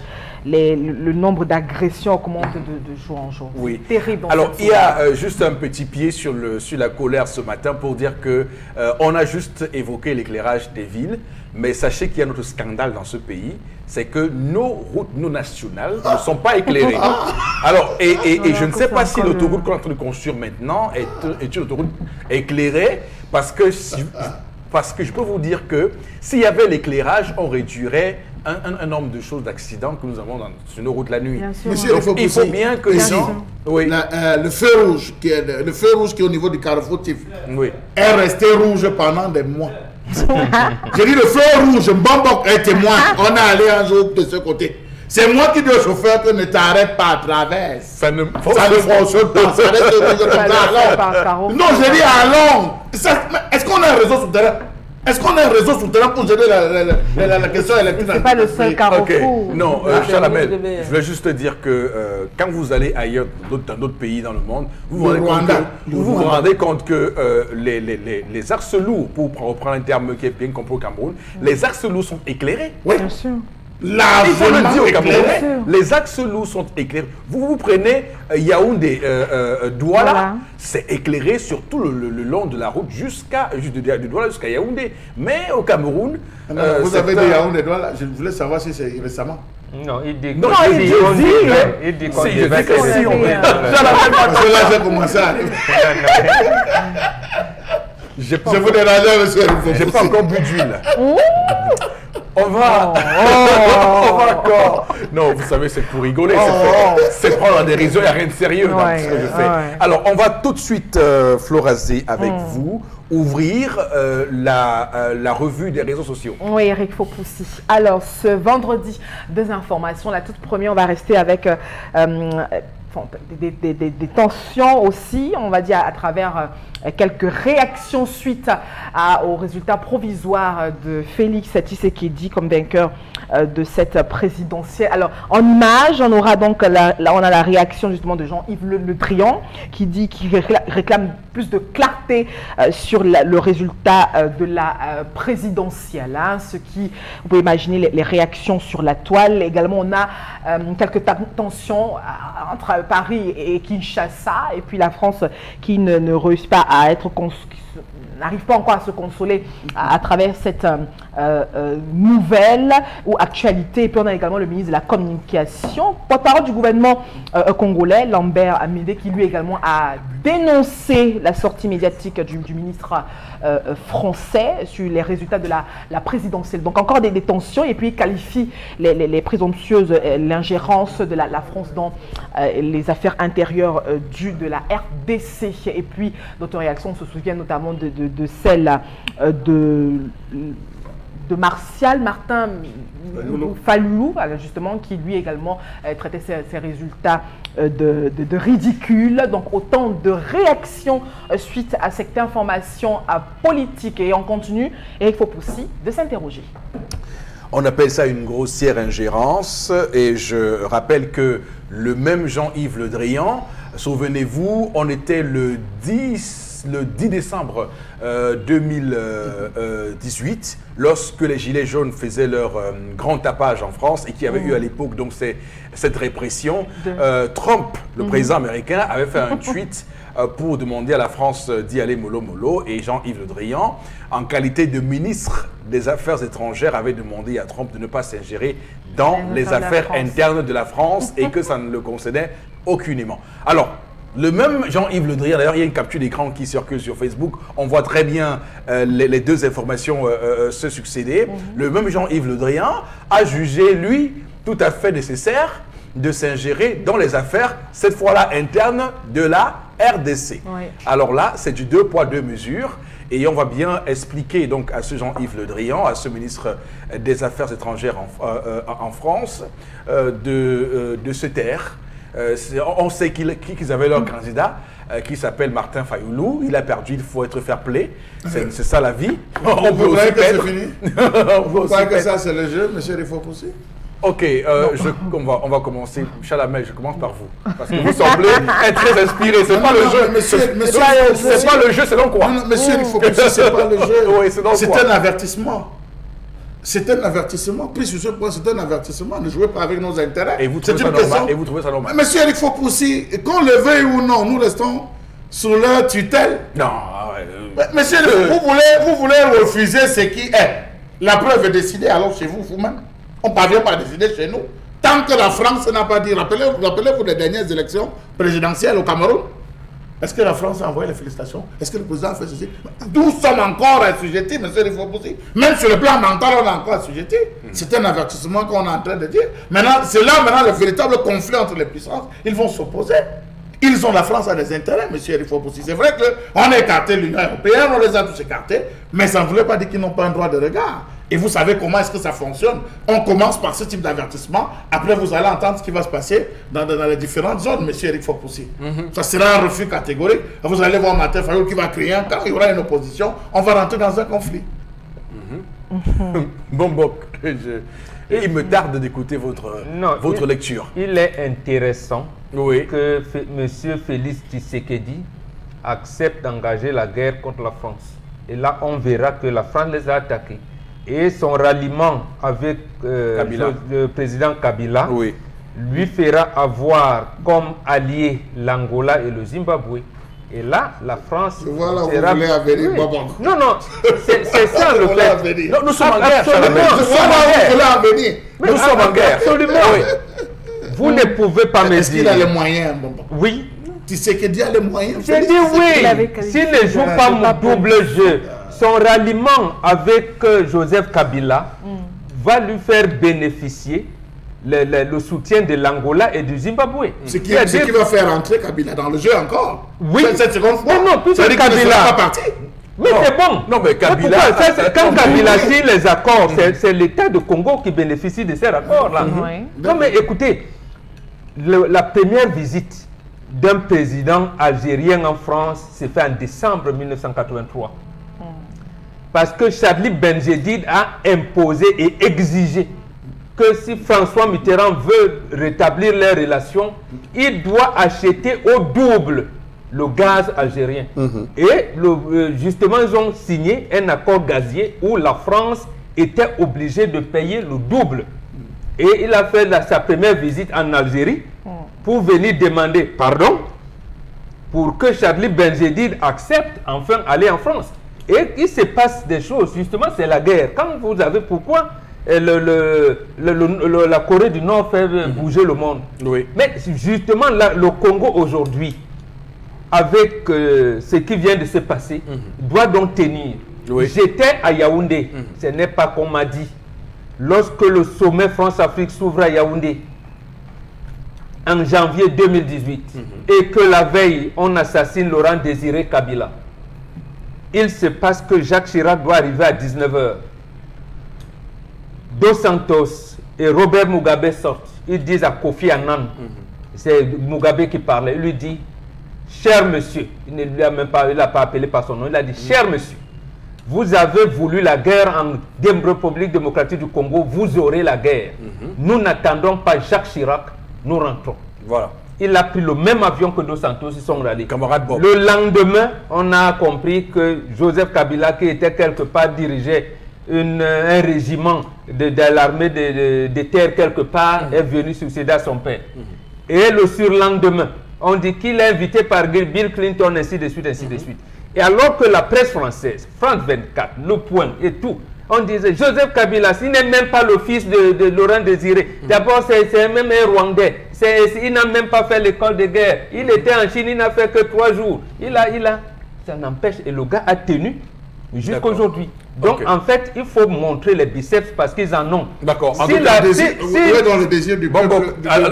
Justement, avec le système Kabila. Non. Parce que là, c'est le petit temps, bonbon. Non, ce n'est pas le bis de petit temps Chalamel. Ce pays, c'était une propriété du roi Léopold de Belgique. Jusque-là, je suis d'accord avec vous. Mais justement, parce qu'il faut donc rompre ce cordon. Alors, comment un roi belge vient vendre le pays d'autrui à son état là? Alors, en tout cas, bon, il y a quelque chose d'assez intéressant à relever. Tous les pays d'Afrique francophone sont en guerre contre la France. Il faut qu'on comprenne cela. Et que dans cette guerre-là, chaque bataille gagnée compte. Parce que la guerre est loin d'être gagnée par notre continent, nous qui avons été donc lâchement colonisés par la France. Parce qu'il faut dire que la colonisation, c'est un crime contre l'humanité. Absolument. Alors, quand on l'a dit, c'est pour dire quoi? On entend des discours. Les Africains se croient aimer la France. Beaucoup disent la mère patrie, nos ancêtres les Gaulois. L'Afrique n'a rien de français. Et pour encore dire autre chose, les Français eux-mêmes ne nous considèrent pas comme leurs amis. Parce que Chirac avait dit quoi? Quand entre États, il n'y a pas d'amis, il n'y a que des intérêts. Absolument. Ouais. Cette France-là, qui dit ça, veut quoi sur l'Afrique? C'est nos richesses. Il faut donc lui dire que désormais, vous voulez nos richesses, vous allez payer le prix juste de ces richesses-là. Est-ce que c'est l'homme dont Félix Tshisekedi qui va dire à la France que ce n'est pas vous? J'ai dit oui. Est-ce que c'est lui? Il faut donc qu'on lui donne les moyens de le dire. D'accord. Chalamel, Il faut qu'on lui donne les moyens. Chalamel, J'ai bien peur. observez bien les discours. Nous l'avons vu en Côte d'Ivoire. Observez bien les discours du Quai d'Orsay. Lorsque le Quai d'Orsay commence à vilipender un homme politique africain, commencez à l'aimer. Quand le Quai d'Orsay commence à vilipender, quand le Quai d'Orsay commence à vilipender un homme politique africain, même si vous ne le connaissez pas, sachez qu'il y a quelque chose là que lui fait et que le Quai d'Orsay n'aime pas. Ouais. Absolument. Donc toi, nous donnera raison. Non, j'ai dit la seule... Oui, nous sommes en politique. Il n'y a pas de si en politique. L'alliance que M. Tshisekedi vient de signer avec Joseph Kabila dans leur alliance politique, je ne sais pas, pour former le Parlement, le prochain Parlement ne doit pas le lâcher. S'il veut vraiment tenir les bases. Précisément pourquoi, en RDC, on autorise les hommes d'affaires de s'ingérer dans la vie politique. Et on sait, tout le monde sait, il y en a qui ont des multimilliardaires en dollars qui sont opposants. Il faut les tenir comment? Si Joseph Kabila n'avait pas su jouer ce jeu, il n'aurait pas fait 2 jours. C'est pour cette raison qu'aujourd'hui, pourquoi la France laisse l'Algérie? Et Bouteflika, le président Bouteflika, qui est aujourd'hui, je pense qu'il est dans les 6 ans, il est cloué au lit, étant ministre des Affaires étrangères de l'Algérie. Il y a eu un problème diplomatique entre la France et l'Algérie. À l'époque, Ouari Boumediene dit, mais De Gaulle ne sert à rien, je ne vais pas en France. Absolument. Et a-t-on rapatrié les Français qui étaient en Algérie? Ainsi, on ne sait pas. Même Bouteflika qui rentrait du sommet de l'ONU arrive en France. Il est reçu par le président français. Après, il lui dit non, la France ne peut pas faire la guerre à l'Algérie parce que la France sait que l'Algérie sait faire la guerre. Donc, il faudrait que la France sache que la RDC peut faire la guerre. Et puis, même si Félix Tshisekedi perd de l'âme, perd de la vie dans cette bataille, dans cette guerre avec la France, ce ne serait pas mauvais non plus. Parce que Patrice Lumumba a montré le chemin. Thomas Sankara a montré le chemin. Laurent Gbagbo aujourd'hui subit ce qu'il subit parce qu'il a montré le chemin. Absolument. Il faut des hommes politiques africains courageux qui disent non à cette France qui se considère comme la mère patrie de ce que je ne sais. Donc je crois que Chalamel a peut-être la manipulation. La réalité, c'est ça la réalité. Voilà un homme qui a dit oui la veille, qui a dit non le lendemain. Allons-y, monsieur Eric Fokoussi, on verra bien. Non, mais justement, il a dit oui la veille parce qu'il a senti le piège. Pourquoi? Qu'est-ce qui... Non, je ne vais pas vous donner raison. Même si on enlève Tshisekedi, on ne vous donnera pas raison. Que les accords de Bruxelles étaient un accord piégeux. Pourquoi? Qu'est-ce qui a prévalu la libération de Jean-Pierre Bemba? Pourtant, avant-hier, vilipendé par la même France. Qu'est-ce qui a fait qu'on le libère? C'est qu'il y a eu un accord tacite derrière, de dire, monsieur, on vous libère, vous allez pouvoir la constante mainmise sur les affaires. Donc, il faut la constante mainmise. Mais il faut donc qu'on dise non. Je suis d'accord, je le veux bien. Mais connaissant la méthode qu'utilise cela, attendons voir. Voilà. Et les autres aussi vont utiliser. Joseph Kabila a utilisé les mêmes méthodes, Chalamel. Il a chassé l'Union européenne de Kinshasa. Voilà des autres politiques. Il a chassé. Voilà. Je me rappelle quel sommet soit de la francophonie qui s'était né à l'Ivan. dit que oui. C'est un panafricaniste. Il fallait. Non, ce n'est pas le. Nous ne donnons pas les qualificatifs aux gens. Vous dites que nous ne donnons pas.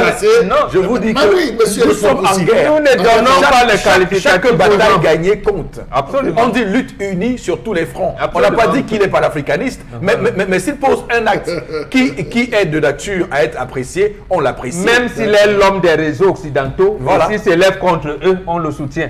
Et François Hollande vient, il refuse de saluer le président Joseph Kabila et tu vas voir la presse française applaudir à tout rompre. Mais cher monsieur, c'est pas bon. Voilà, tout à fait.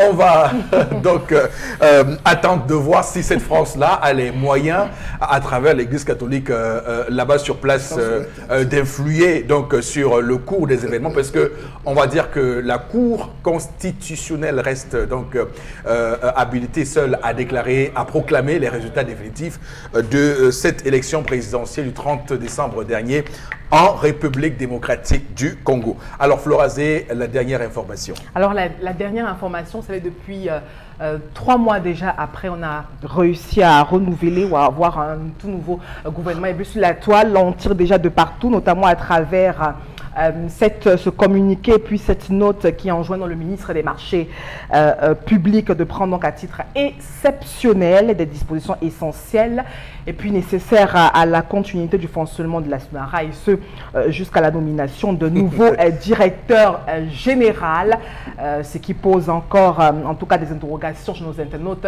qui estiment que c'est contre. On se demande bien si le président de la République protège le cumul de Talba Mala contre les dispositions légales en la matière. Donc le président de la République a instruit le maintien du nouveau ministre des Marchés publics à ce poste de directeur général. On relève ici une instruction qui vient donc aussi à l'encontre de la loi qui porte en statut général des entreprises publiques. Eric Fopoussi cumule encore. Va-t-on sortir réellement de cette affaire? On s'interroge justement à travers cette actualité qui continue de faire le buzz sur la toile. Voilà un autre indicateur de ce dans quoi nous sommes plongés dans ce pays. Ça va bien. Et lorsqu'on parle généralement d'inertie, lorsqu'on parle de laxisme, lorsqu'on parle de tous ces mots qui gangrènent la gouvernance au Cameroun, beaucoup ont tendance à nous en faire le procès, mais c'est réel. On ne peut pas imaginer que nommer un DG à la SONARA ou un PC à la SONARA prenne autant de temps qu'il faille demander à celui qui est nommé ministre d'assurer donc les affaires courantes en attendant.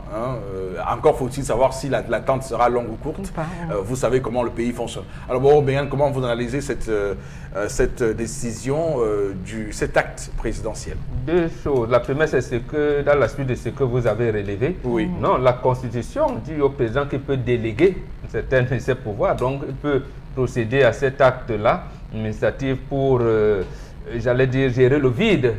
À titre exceptionnel? Oui, à titre exceptionnel, oui, il peut le faire. Mais la deuxième chose, c'est que c'est les mêmes gens. Les mêmes gens. Hier, on a un DG à la SONARA qui n'a rien fait et on le condamne parce que lui ne s'est pas volé. Bon, vous allez encore nous remettre. Non, non, justement. Le jour où l'autre Aïdjo est au pouvoir, non. Oui. En septembre 58, parce que quand on vous dit c'est les mêmes, c'est les Ousmane mais les Talba Mala. Talba Mala père. Talba Mala père en 58, il est secrétaire d'État à la production. Voilà, donc c'est entre eux. Et c'est les Talba Mala père qui ont encadré le chef de l'État actuel. Il lui est reconnaissant. Il sait que bon, comme reconnaissant ou redevable. Reconnaissant. Il est reconnaissant. Il est reconnaissant. Donc, c'est quand même le fils de Talba Mala. Est-ce que le temps qu'on avait pour signer justement cet acte présidentiel, il ne fallait juste pas nommer un autre responsable à la SONARA? On ne presse pas le chef de l'État chez vous. Donc, dans des pays sérieux, ce que nous autres petits citoyens nous recommandons, c'est que avant de procéder au réaménagement ou alors au glissement gouvernemental, ça a pris quand même 3 mois. Et il devait savoir que je vais nommer le gars de la SONARA ici et qu'il y aura un poste vacant. Et dans le fichier, il regarde. Si je l'enlève, je le mets ici, qui est-ce que je vais remplacer? Mais apparemment, au Cameroun, on prend le temps. On n'a pas des horloges, mais on prend le temps. Bon. Ça, il prend donc le temps. Voilà. Il prend le temps. Donc, il prend le temps. Et il prend le temps avec. Est-ce que donc, puisqu'on parle de temps, est-ce qu'il aura le temps de gérer le ministère des Marchés publics avec tout ce qu'on peut imaginer comme action? Il aura le temps que monsieur Elumche. Monsieur Elumche a cumulé avec la direction générale de la caisse. Est-ce que bon, quand on le dit, c'est pas on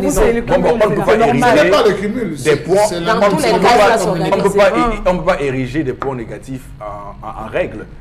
Même si monsieur Elumche l'a fait, ça ne veut pas dire que c'est ce qu'il fallait faire. C'est pour dire la chose simple suivante. Ce que le renouveau devait faire pour le Cameroun, il l'a fait, on a vu, et ça nous a mené au fond du gouffre. Ce qui reste à faire pour l'épanouissement du Cameroun, il ne peut plus. Mais comme tout le monde connaît la formule, quand on ne peut pas, on laisse. Lui, il ne veut pas laisser. On est donc obligé de faire comme ça. Et nous avons dit, au Cameroun, il n'y aura pas de coup d'État. Donc, nous, on le laisse donc faire. C'est lui l'entrepreneur en chef, pour reprendre le mot de Babi Sakana. Et l'entrepreneur en chef décide que l'entreprise ne va pas marcher. D'accord. Vous, les employés, vous allez seulement vous gratter la tête en disant, mais attends, depuis quand il faut que Dieu... D'abord, même ses collaborateurs commencent à prier Dieu. Ça veut dire qu'en fait, toutes les propositions qu'on lui fait ne tient pas compte. On demande maintenant à Dieu, bon, mais je ne sais pas si Jésus et Mahomet et Bouddha vont se réunir au ciel un jour. Bon, demandons seulement qu'ils se réunissent et qu'ils lui parlent la nuit. D'accord. Alors, Chalamel, vous aussi. Monsieur Eric Foposi, c'est vous qui voyez la différence entre marché public et Sonara? On peut prendre un peu à la Sonara pour injecter dans les marchés publics. Monsieur Eric Foposi, c'est lié. Il y a un principe de vase communicant. Ça prendra le temps que ça va prendre. Ça ne dépasse pas le cinéma. Ça ne dépasse pas la Maxi. Ça ne dépasse pas les autres structures où on demande depuis de changer de directeur, monsieur Eric Foposi. Ça, c'est même encore récent. Il a fallu combien de temps pour changer, pour enlever, remplacer Chief Moukete qui a célébré ses 100 ans? Il a fallu combien de temps pour remplacer, pour les remplacer à la Comté? Il a fallu combien de temps, monsieur Eric Foposi? Oui. Le temps du président, c'est le temps. Il est resté 5 ans sénateur, plus une autre année. Une autre année. Donc, alors que celui-ci n'a même pas encore fait 3 jours. 3 jours. Non, mais moi, ça m'étonne que Chalamel, vous nous disiez ce matin que il n'y aura aucune conséquence. Je veux dire, à un moment donné, sur le plan de la performance de cette entreprise qu'est la Sonara, parce que c'est une entreprise de raffinage. Nous disons, nous disons que, c'est pour ça que vous avez voulu, nous disons que Charles Metouk, si le président de la République voudrait la performance de la Sonara, il n'aurait pas enlevé Charles Metouk. Oui. Et même s'il enlève pour le changer par Talba Mala, il ne l'aurait pas mis en prison. Quand vous enlevez un bon gestionnaire, un grand gestionnaire apprécié par tout le monde et par vous-même, et vous voulez quoi? Justement, quand Talba Mala, il a assisté à des procès contre Charles Metouk, il a dit, j'ai vérifié, je n'ai rien vu d'anomalie. D'accord. Même le prétendu contrat avec, quand on lui reproche contre contre les impôts, non, avec les impôts, avec Winkin, avec qui, je n'ai vu aucune anomalie quelque part. Encore que lui, il siégeait. Et comme CSPH, il siégeait là-bas comme administrateur. Il dit, je n'ai vu aucune anomalie, je ne sais pas pourquoi on le met en prison. Donc ça veut donc dire que le chef de l'État nous dit que la performance de la Sonara ne lui sert à rien. Permettez l'expression. Et encore moins la diligence des dossiers. Voilà, au marché la public. diligence de la Sonara. Voilà, je vous dirais. Mais Charles Metouk fait donc quoi en prison? Si le chef de l'État tenait à la performance de la Sonara. Oui, et à la diligence des dossiers qui seront traités par les marchés publics. Je rappelle juste que le Cameroun s'engage pour 2019 sur dans plusieurs chantiers. Des chantiers qui... Mais puisque non, on n'a pas encore fini dans plusieurs chantiers. Il y a un glissement déjà. Les grandes ambitions. On est en plein chantier. Non, mais attends. Chalamel, on termine les changements qui ont amené au glissement. Quel chantier est terminé, Chalamel? Je suis en train de dire que non, on n'est toujours pas sorti. Grandes ambitions, réalisations. Non, il a dit 3. Grande ambition, grande réalisation, maintenant grande opportunité. Il faut cumuler les 3. Oui, mais sauf qu'on est encore à l'étape des grandes... Non, mais bien sûr. Donc voilà, donc c'est quand même regrettable qu'on en arrive là, Chalamel. Les gens qui nous regardent ne saisissent pas assez la pertinence et même le danger qui guette le Cameroun si on continue ainsi à gérer le pays. Parce que je vous dis que juste un seul poste vous prend toute votre journée. Hein. Je veux dire que un seul poste, être ministre des marchés publics, vous avez des juste ce seul poste. Il va s'organiser. C'est l'organisation. Par semaine, il peut travailler même 3 fois dans l'autre poste. Il se décide que la semaine-ci, je suis à la Sonara. L'autre semaine même 3 fois par semaine, lui. Donc il s'organise. La semaine a 7 jours. Le dimanche, c'est son jour de repos. Donc de lundi à mercredi, il est à la Sonara. De mercredi à tel jour, il est encore dans l'autre bureau. Ça passe. Ok. Organise-toi bien, mon père. Organise-toi. Oui. Il est plus directeur que ministre. Absolument. Il est plus directeur Ça, c'est vrai. Donc, on aurait pu le laisser s'acclimater à cette nouvelle fonction sans qu'il n'ait plus à avoir des réflexes de directeur. Parce que au final, bon, je voudrais quand même relever quelque chose. C'est intéressant quand même aussi. On va féliciter quand même la promptitude et la rapidité, la célérité avec laquelle cette note est sortie. Parce que vous savez que souvent, on nomme des gens comme ça et on ne leur dit pas s'ils doivent rester à leur ancien poste ou pas. Et souvent, pas seulement, même l'actuel ministre de l'eau et de l'énergie, Gaston Essomba, en a eu également. Mais il y en a un quand même qui lui l'a fait la SDP. Il y en a un qui a fait exprès. Parce que lui peut quitter sans que le chef de l'État n'intervienne. C'est l'actuel ministre de l'éducation de base. Il est chef de département physiologie à l'université de Yaoundé 1. Ça lui sert à quoi? Il va donc faire comme pour les thèses de doctorat qu'il a bloquées depuis des années. Lui peut bien demander au recteur de Yaoundé 1. Et Somba, depuis le 2 mars, cumulait DG de la SDP et ministre de l'eau et de l'énergie. Mais au moins pour celui-ci, il y a quand même une note qui est sortie pour dire monsieur, restez là. Parce que vous parlez beaucoup, on ne voulait pas que vous parliez. Ça peut rester là. Oui, connaissant la personne, ça peut être que c'est lui-même qui a demandé, qui a exigé que voilà, il faudrait que vous le confirmez. Non, je voudrais démissionner, donc il faudrait que je me retire. Je veux passer à quelqu'un dont on dit non, monsieur, vous restez là. Surtout connaissant la jurisprudence Charles Metouk, il pouvait rester de son propre chef, signer un acte qui demain le rattrape. Le rattrape, donc. Voilà, autant avoir l'autorisation express que monsieur vous restez là. Voilà.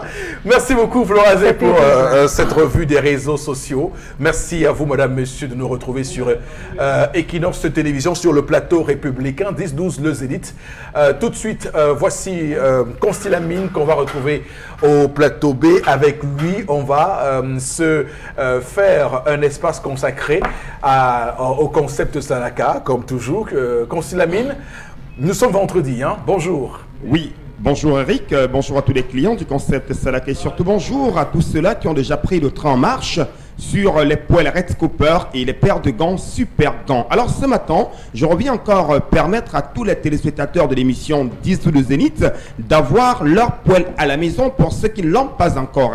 Voilà donc cette poêle révolutionnaire de qualité supérieure. Elle est spacieuse, elle est solide, elle est légère. Elle est bien sûr dotée d'une matière qui permet d'adhérer rapidement, c'est-à-dire de pouvoir rapidement chauffer. C'est donc ça la particularité de la poêle Red Cooper. Vous l'avez donc au prix de 14 000 francs du côté du magasin 1001 tapis. Je dis bien, 1001 tapis vous permet d'acheter la poêle Red Cooper au prix de 14 000 francs seulement et pouvoir bénéficier de pas mal d'avantages, notamment sa solidité, sa garantie, sa longévité, mais également sa rapidité dans la réalisation des gâteaux, dans la réalisation, bien sûr, des fritures. C'est donc une poêle idéale pour permettre à tous les téléspectateurs d'être désormais rapides à la cuisine. Nous sommes bel et bien le week-end. Il y a les mariages, il y a les cérémonies. Alors ceux qui ont besoin d'un cadeau de mariage, plus besoin de chercher de midi à 14h, appelez tout simplement les numéros du concept Salaka et faites-vous livrer, et bien entendu avec nos agents de livraison, et bénéficiez également des prix préférentiels en matière de livraison. Voilà donc pour ce qui est de la présentation de la poêle Red Cooper qui, je rappelle, coûte la somme de 14 000 francs au magasin 1001 tapis qui est situé à Aqua, en face du Palais d'Ika, à l'entrée de la rue Mermoz. À côté, bien sûr, de la poêle Red Cooper, on a les paires de gants. Alors, ça sert à quoi? Ces gants, ce sont les gants de cuisine qui nous permettent de pouvoir retirer les aliments qui sont en pleine cuisson, qui nous permettent de pouvoir retourner nos aliments. Vous les avez donc à 5 000 du côté du magasin 1001 tapis, qui, je rappelle, est situé à Aqua, c'est à Douala, en face du Palais d'Ika. Alors, ceux des téléspectateurs qui ont besoin de l'ensemble de ces deux articles vont débourser la somme de 16 500 francs. Je dis bien 16 500 francs pour avoir une poêle Red Cooper de qualité supérieure et une paire de gants Super Gants. Vous débourserez la somme de 16 500 francs. Un conseil, chers téléspectateurs, acheter une poêle c'est bien, mais acheter la poêle Red Cooper que voici, c'est encore mieux. Je l'ai si bien dit, je vous le rappelle, elle est spacieuse, elle est solide, elle est d'origine, elle ne colle pas et on n'a pas besoin d'utiliser assez d'huile pour des fritures. Donc, commandez dès à présent. N'attendez pas la fin du stock. Venez au magasin 1001 tapis. Ceux qui n'ont pas le temps de venir au magasin, vous appelez directement les contacts du concept Salaka et vous serez livré. Merci et rendez-vous au magasin 1001 tapis pour acheter la poêle Red Copper et la paire de gants au prix de 16 500 francs seulement. Merci beaucoup et à tout à l'heure pour la suite des banques. Merci beaucoup Constilamine. Madame, messieurs, on va rester sur le fil conducteur de ce programme et tout de suite retrouver Interpellation, l'élément tourné par Cédric Chouna et nous serons de retour juste après pour les commentaires sur le plateau. À tout de suite. Bonjour mon frère. Pour que moi je vois bien que pour que le pays se développe, en vrai, le peuple camerounais est vraiment en détresse. Pourquoi? Parce que, pour moi, parce que regarde beaucoup de jeunes, nous sommes collés, nous tous, quelqu'un comme moi j'ai le bac C, mais je suis collé derrière la moto. Partout où tu passes, soit c'est une condition, soit tu ne peux pas travailler. Et soit ton salaire est minable, 25 000 francs. Regarde quelqu'un qui a le bac C comme moi. Pour que le pays se développe, ce que moi je propose, c'est que notre papa qui est notre président, il doit vraiment regarder tous ces gens-là. Parce que regardez l'exemple est que regardez le pont de Kondi qui est à PK8. Ça fait 5 ans, un petit pont, pour que ça finisse les problèmes. Mais chaque jour, on voit les gros engins placés devant nous. Et nous qui sommes à côté, tu peux demander quelque chose là-bas pour qu'on te prenne, ce n'est pas facile. J'ai 22 ans, mais j'ai le bac C. Regardez, pour qu'on te prenne, ce n'est pas facile.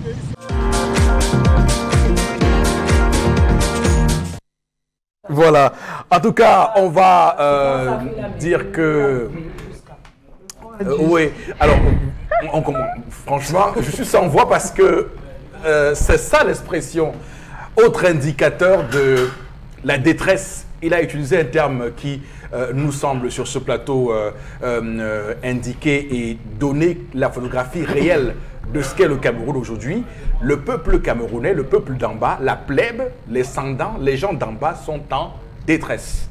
En détresse, pourquoi? Parce qu'il dit très bien qu'il a fait l'école, un bac C, il semble être, on le voit, on a le sentiment quand on le voit, qu'il est un génie. Parce que, évidemment, le bac C, c'est un bac mathématique, c'est un bac scientifique. Mais il est sur la moto parce qu'il n'a pas réussi à avoir un emploi décent, un emploi qui puisse lui permettre, qui puisse lui garantir une meilleure vie. Alors, il demande au président d'agir en ce sens-là, en aidant les jeunes à s'en sortir. Mais il évoque un point d'infrastructure qui nous rejoint sur les chantiers dont on parlait ici, ce pont justement qui est à PK8, dont les travaux ont commencé depuis tellement longtemps, mais on ne sait pas quand ça va finir. C'est ça le Cameroun, c'est ça la réalité. Pour ceux qui sont à Douala dans leur pays, s'il vous plaît, précisez que c'est un arrêt. Oui. Précisez que c'est un arrêt et oui. Voilà, on ne sait pas quand. Et bientôt la saison pluvieuse, okay. Bombok. La saison pluvieuse que vous allez commencer à dire qu'on va travailler, je sais. Ne dites surtout pas qu'on balaie les escaliers par le haut. Parce que nous sommes habitués. Moi, à 22 ans, je pense que j'étais à ma 4e tentative de certificat d'études primaires. De certificat d'études primaires indigènes. Oui, à 22 ans, que j'ai obtenu à 24 ans, étant marié et père de 2 enfants. Donc, ça veut dire que ça va vite. Ça veut dire qu'en fait, à 22 ans, il a eu son bac C depuis longtemps. Depuis longtemps. Donc, avant 20 ans. C'est un garçon qui aspirait à être soit ingénieur, médecin ou quelque chose de ce genre. Rêve brisé. Et ça revient donc à ce que Achille Mbembe a dit dans ce pays en juillet 1993. C'est une interview qu'il a accordée à nos confrères de la CRTV qui est à l'époque avec Charles Ndongo. Il a dit, je le cite, « À notre époque, les jeunes se battaient pour avoir une place au soleil. Aujourd'hui, les jeunes sont les forçats contre la mort. » Fin de citation. Il explique en disant, comment on peut construire un pays quand un jeune ne peut pas rêver, il vit pour ne pas mourir. Oui. Donc, c'est cette situation-là, malheureusement. Voilà, c'est cela que... Il a demandé au président de la République de faire une action. L'action que le chef de l'État peut faire là, c'est l'action de son prédécesseur. Oui, de son prédécesseur, Amadou Ahidjo. Non, nous sommes un plateau républicain. Oui, mais absolument, nous sommes un républicain. Et quand nous avons les jeunes, Et vous m'appelez bien Bombok. Bombok, la Un République. Bombok, lui, il est là-bas derrière la case. Il doit se plaire parce qu'il entend que ses enfants s'épanouissent dans la cour. Voilà. Et lorsque, étant derrière la maison, je vous entends crier en disant « Attends, je dois me... » Alors, j'ai entendu nos personnes qui nous regardent ce matin dire que le jeune en question, qui dit qu'il a 22 ans, ne semble pas les avoir, qui n'est pas un jeune de 22 ans. Non, Mais tellement dois tel que expliquer je le aux vois, gens il a que- vieilli avec les barres. Non, mais c'est cher la ami, souffrance. vous C'est ça que voyez j'ai dit. un jeune homme, une jeune fille aujourd'hui, à 16 ans, vous avez l'impression qu'elle a 20 ans. Voilà. Ben, c'est comme ça. Nous, on portait le fagot de bois, on faisait de ceci, ne pas. Ok. Monsieur Et- Eric Fopoussi, j'ai parcouru un peu la feuille de route du président Macky Sall Au Sénégal. au Sénégal. Oui. Le président Macky Sall se rend compte, c'est-à-dire ça, je vais sur une période de moins 4 ans, il se rend compte, monsieur Eric Fopoussi, que le Sénégal importe beaucoup de riz. Il dit non. Nous allons faire une prévision sur tel nombre d'années pour pouvoir développer le riz et consommer le riz sénégalais. Monsieur Eric Fopoussi, partons sur la base zéro. Dans les principes de tout pays, la base zéro. Nous sommes combien au Cameroun? On ne sait pas. Hein. Le 4e recensement général de la population de 2015 c'est pas- à Abuja, c'est- nous sommes c'est pas- combien au Cameroun? On soigne qui? On nourrit qui? On éduque qui? On ne connaît pas, monsieur. Eric Voilà. Fopoussi. Sur 5 ans, nous allons faire quoi? Non, juste pour dire que les chiffres diffèrent. Il y a 24 D'accord. millions, il y a 22 millions, il y a 23 millions, il y a 25 millions. Parfois, on dit 30 millions. Donc, on ne sait pas exactement combien de Camerounais existent. Le Nigeria, ici à côté, a atteint le chiffre record de 2000 docteurs en histoire. Oui. 2000 docteurs, il dit le Nigeria voisin, pour pouvoir développer, mettre en exergue la civilisation.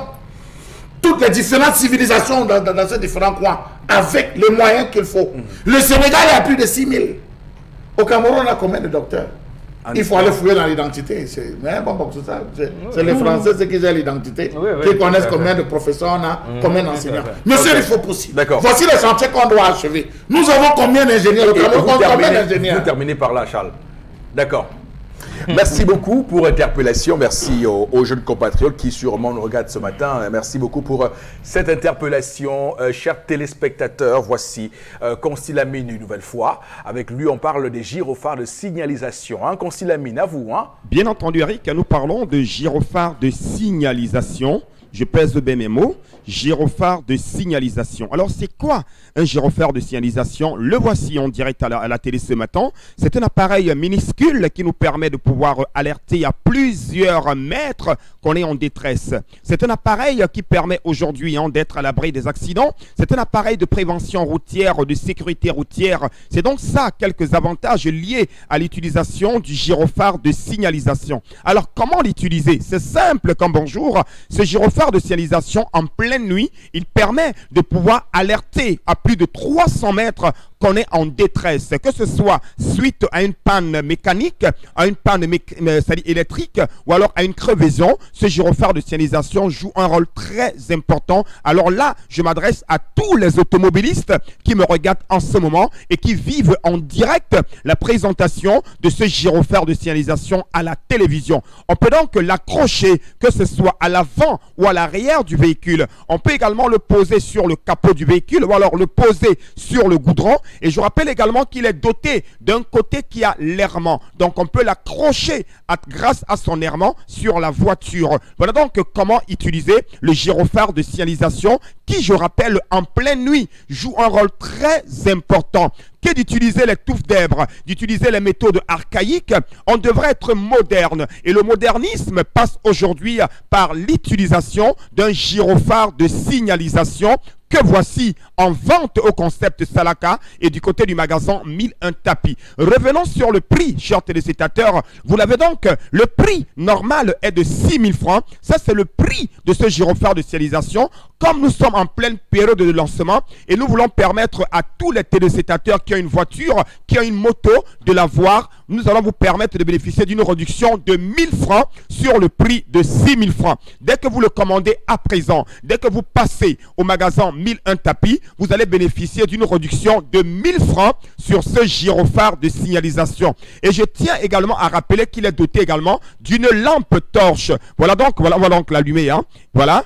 Il est doté d'une lampe torche qui peut également nous être utile, bien entendu, en cas de panne. Qu'est d'utiliser, c'est-à-dire bien sûr ces lampes de voiture. On peut utiliser directement la lumière de ce gyrophare de signalisation pour essayer donc de détecter tout ce qu'il y a comme problème dans la voiture. Alors, chers téléspectateurs, n'hésitez surtout pas. Commandez-le dès à présent. Il est important, il est capital, il est très prioritaire, ce gyrophare de signalisation, que ce soit les bensikineurs, les camionneurs, les taximens, les particuliers, les conducteurs de bus.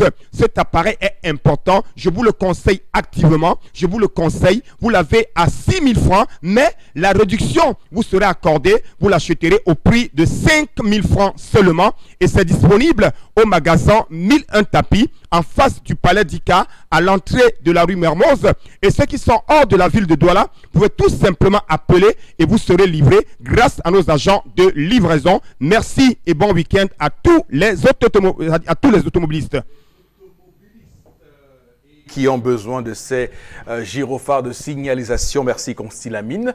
Alors, on va prendre quelques messages, Florazé, de nos téléspectateurs. Allez-y, je vous en prie. Alors, autre réaction ce matin. Démé qui nous écrit depuis Oyak, qui pense que nous restons la main tendue vers le ciel en attendant la fin de tout ceci.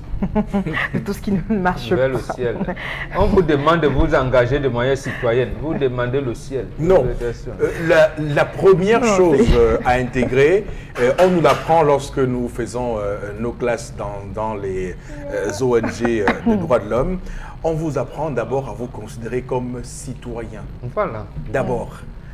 C'est-à-dire que vous avez le droit de réclamer à votre gouvernement des explications sur les politiques qui sont engagées. Vous avez ce droit-là, en tant que citoyen, de demander comment ça se passe. Vous avez aussi le droit d'aller voter et de réclamer que votre vote soit respecté par les moyens que nous confère la Constitution. La Constitution qui ne commence pas à l'article 1er, mais bien au préambule. Il faut qu'on soit d'accord. Donc, il y a tous ces moyens-là. Il faut se considérer comme citoyen. C'est d'abord par là qu'il faut commencer. On ne vous demande pas de prier. Non. Monsieur, il n'y a pas de cours de prière. À aucun moment, on nous demande la prière dans la citoyenneté. Qui choisit les élus? C'est le peuple, en principe. Le peuple. Rende-t-il compte au peuple? Il refuse. Les sénateurs sont là. Parce que le peuple ne se considère pas le peuple. Mais parce que le peuple est allé prier. Quand vous écoutez les gens, certaines personnes, parce que la masse critique n'a pas encore été atteinte. Lorsqu'on aura atteint cette masse critique de Camerounais qui vont considérer que oui, ils ont le droit de se lever contre l'injustice. Parce que lorsque vous levez la bouche pour parler, on dit « Mais mon frère, tu ne sais pas qu'en haut, là, les gars là, peuvent te faire quelque chose. Ce sont ces discours-là qui continuent donc à faire prospérer l'injustice. Mais bon, voilà, c'est un cours et ça prend beaucoup de temps, ce cours-là. Merci beaucoup à vous, Florazé. Merci beaucoup à vous, Charlamel. Merci beaucoup, Bengan. Tendance que la voyageuse, merci infiniment. Madame, monsieur, tout ce beau monde vous souhaite un très bon week-end sur Equinox Télévision. Retour 10h lundi prochain. Que Dieu bénisse le Cameroun.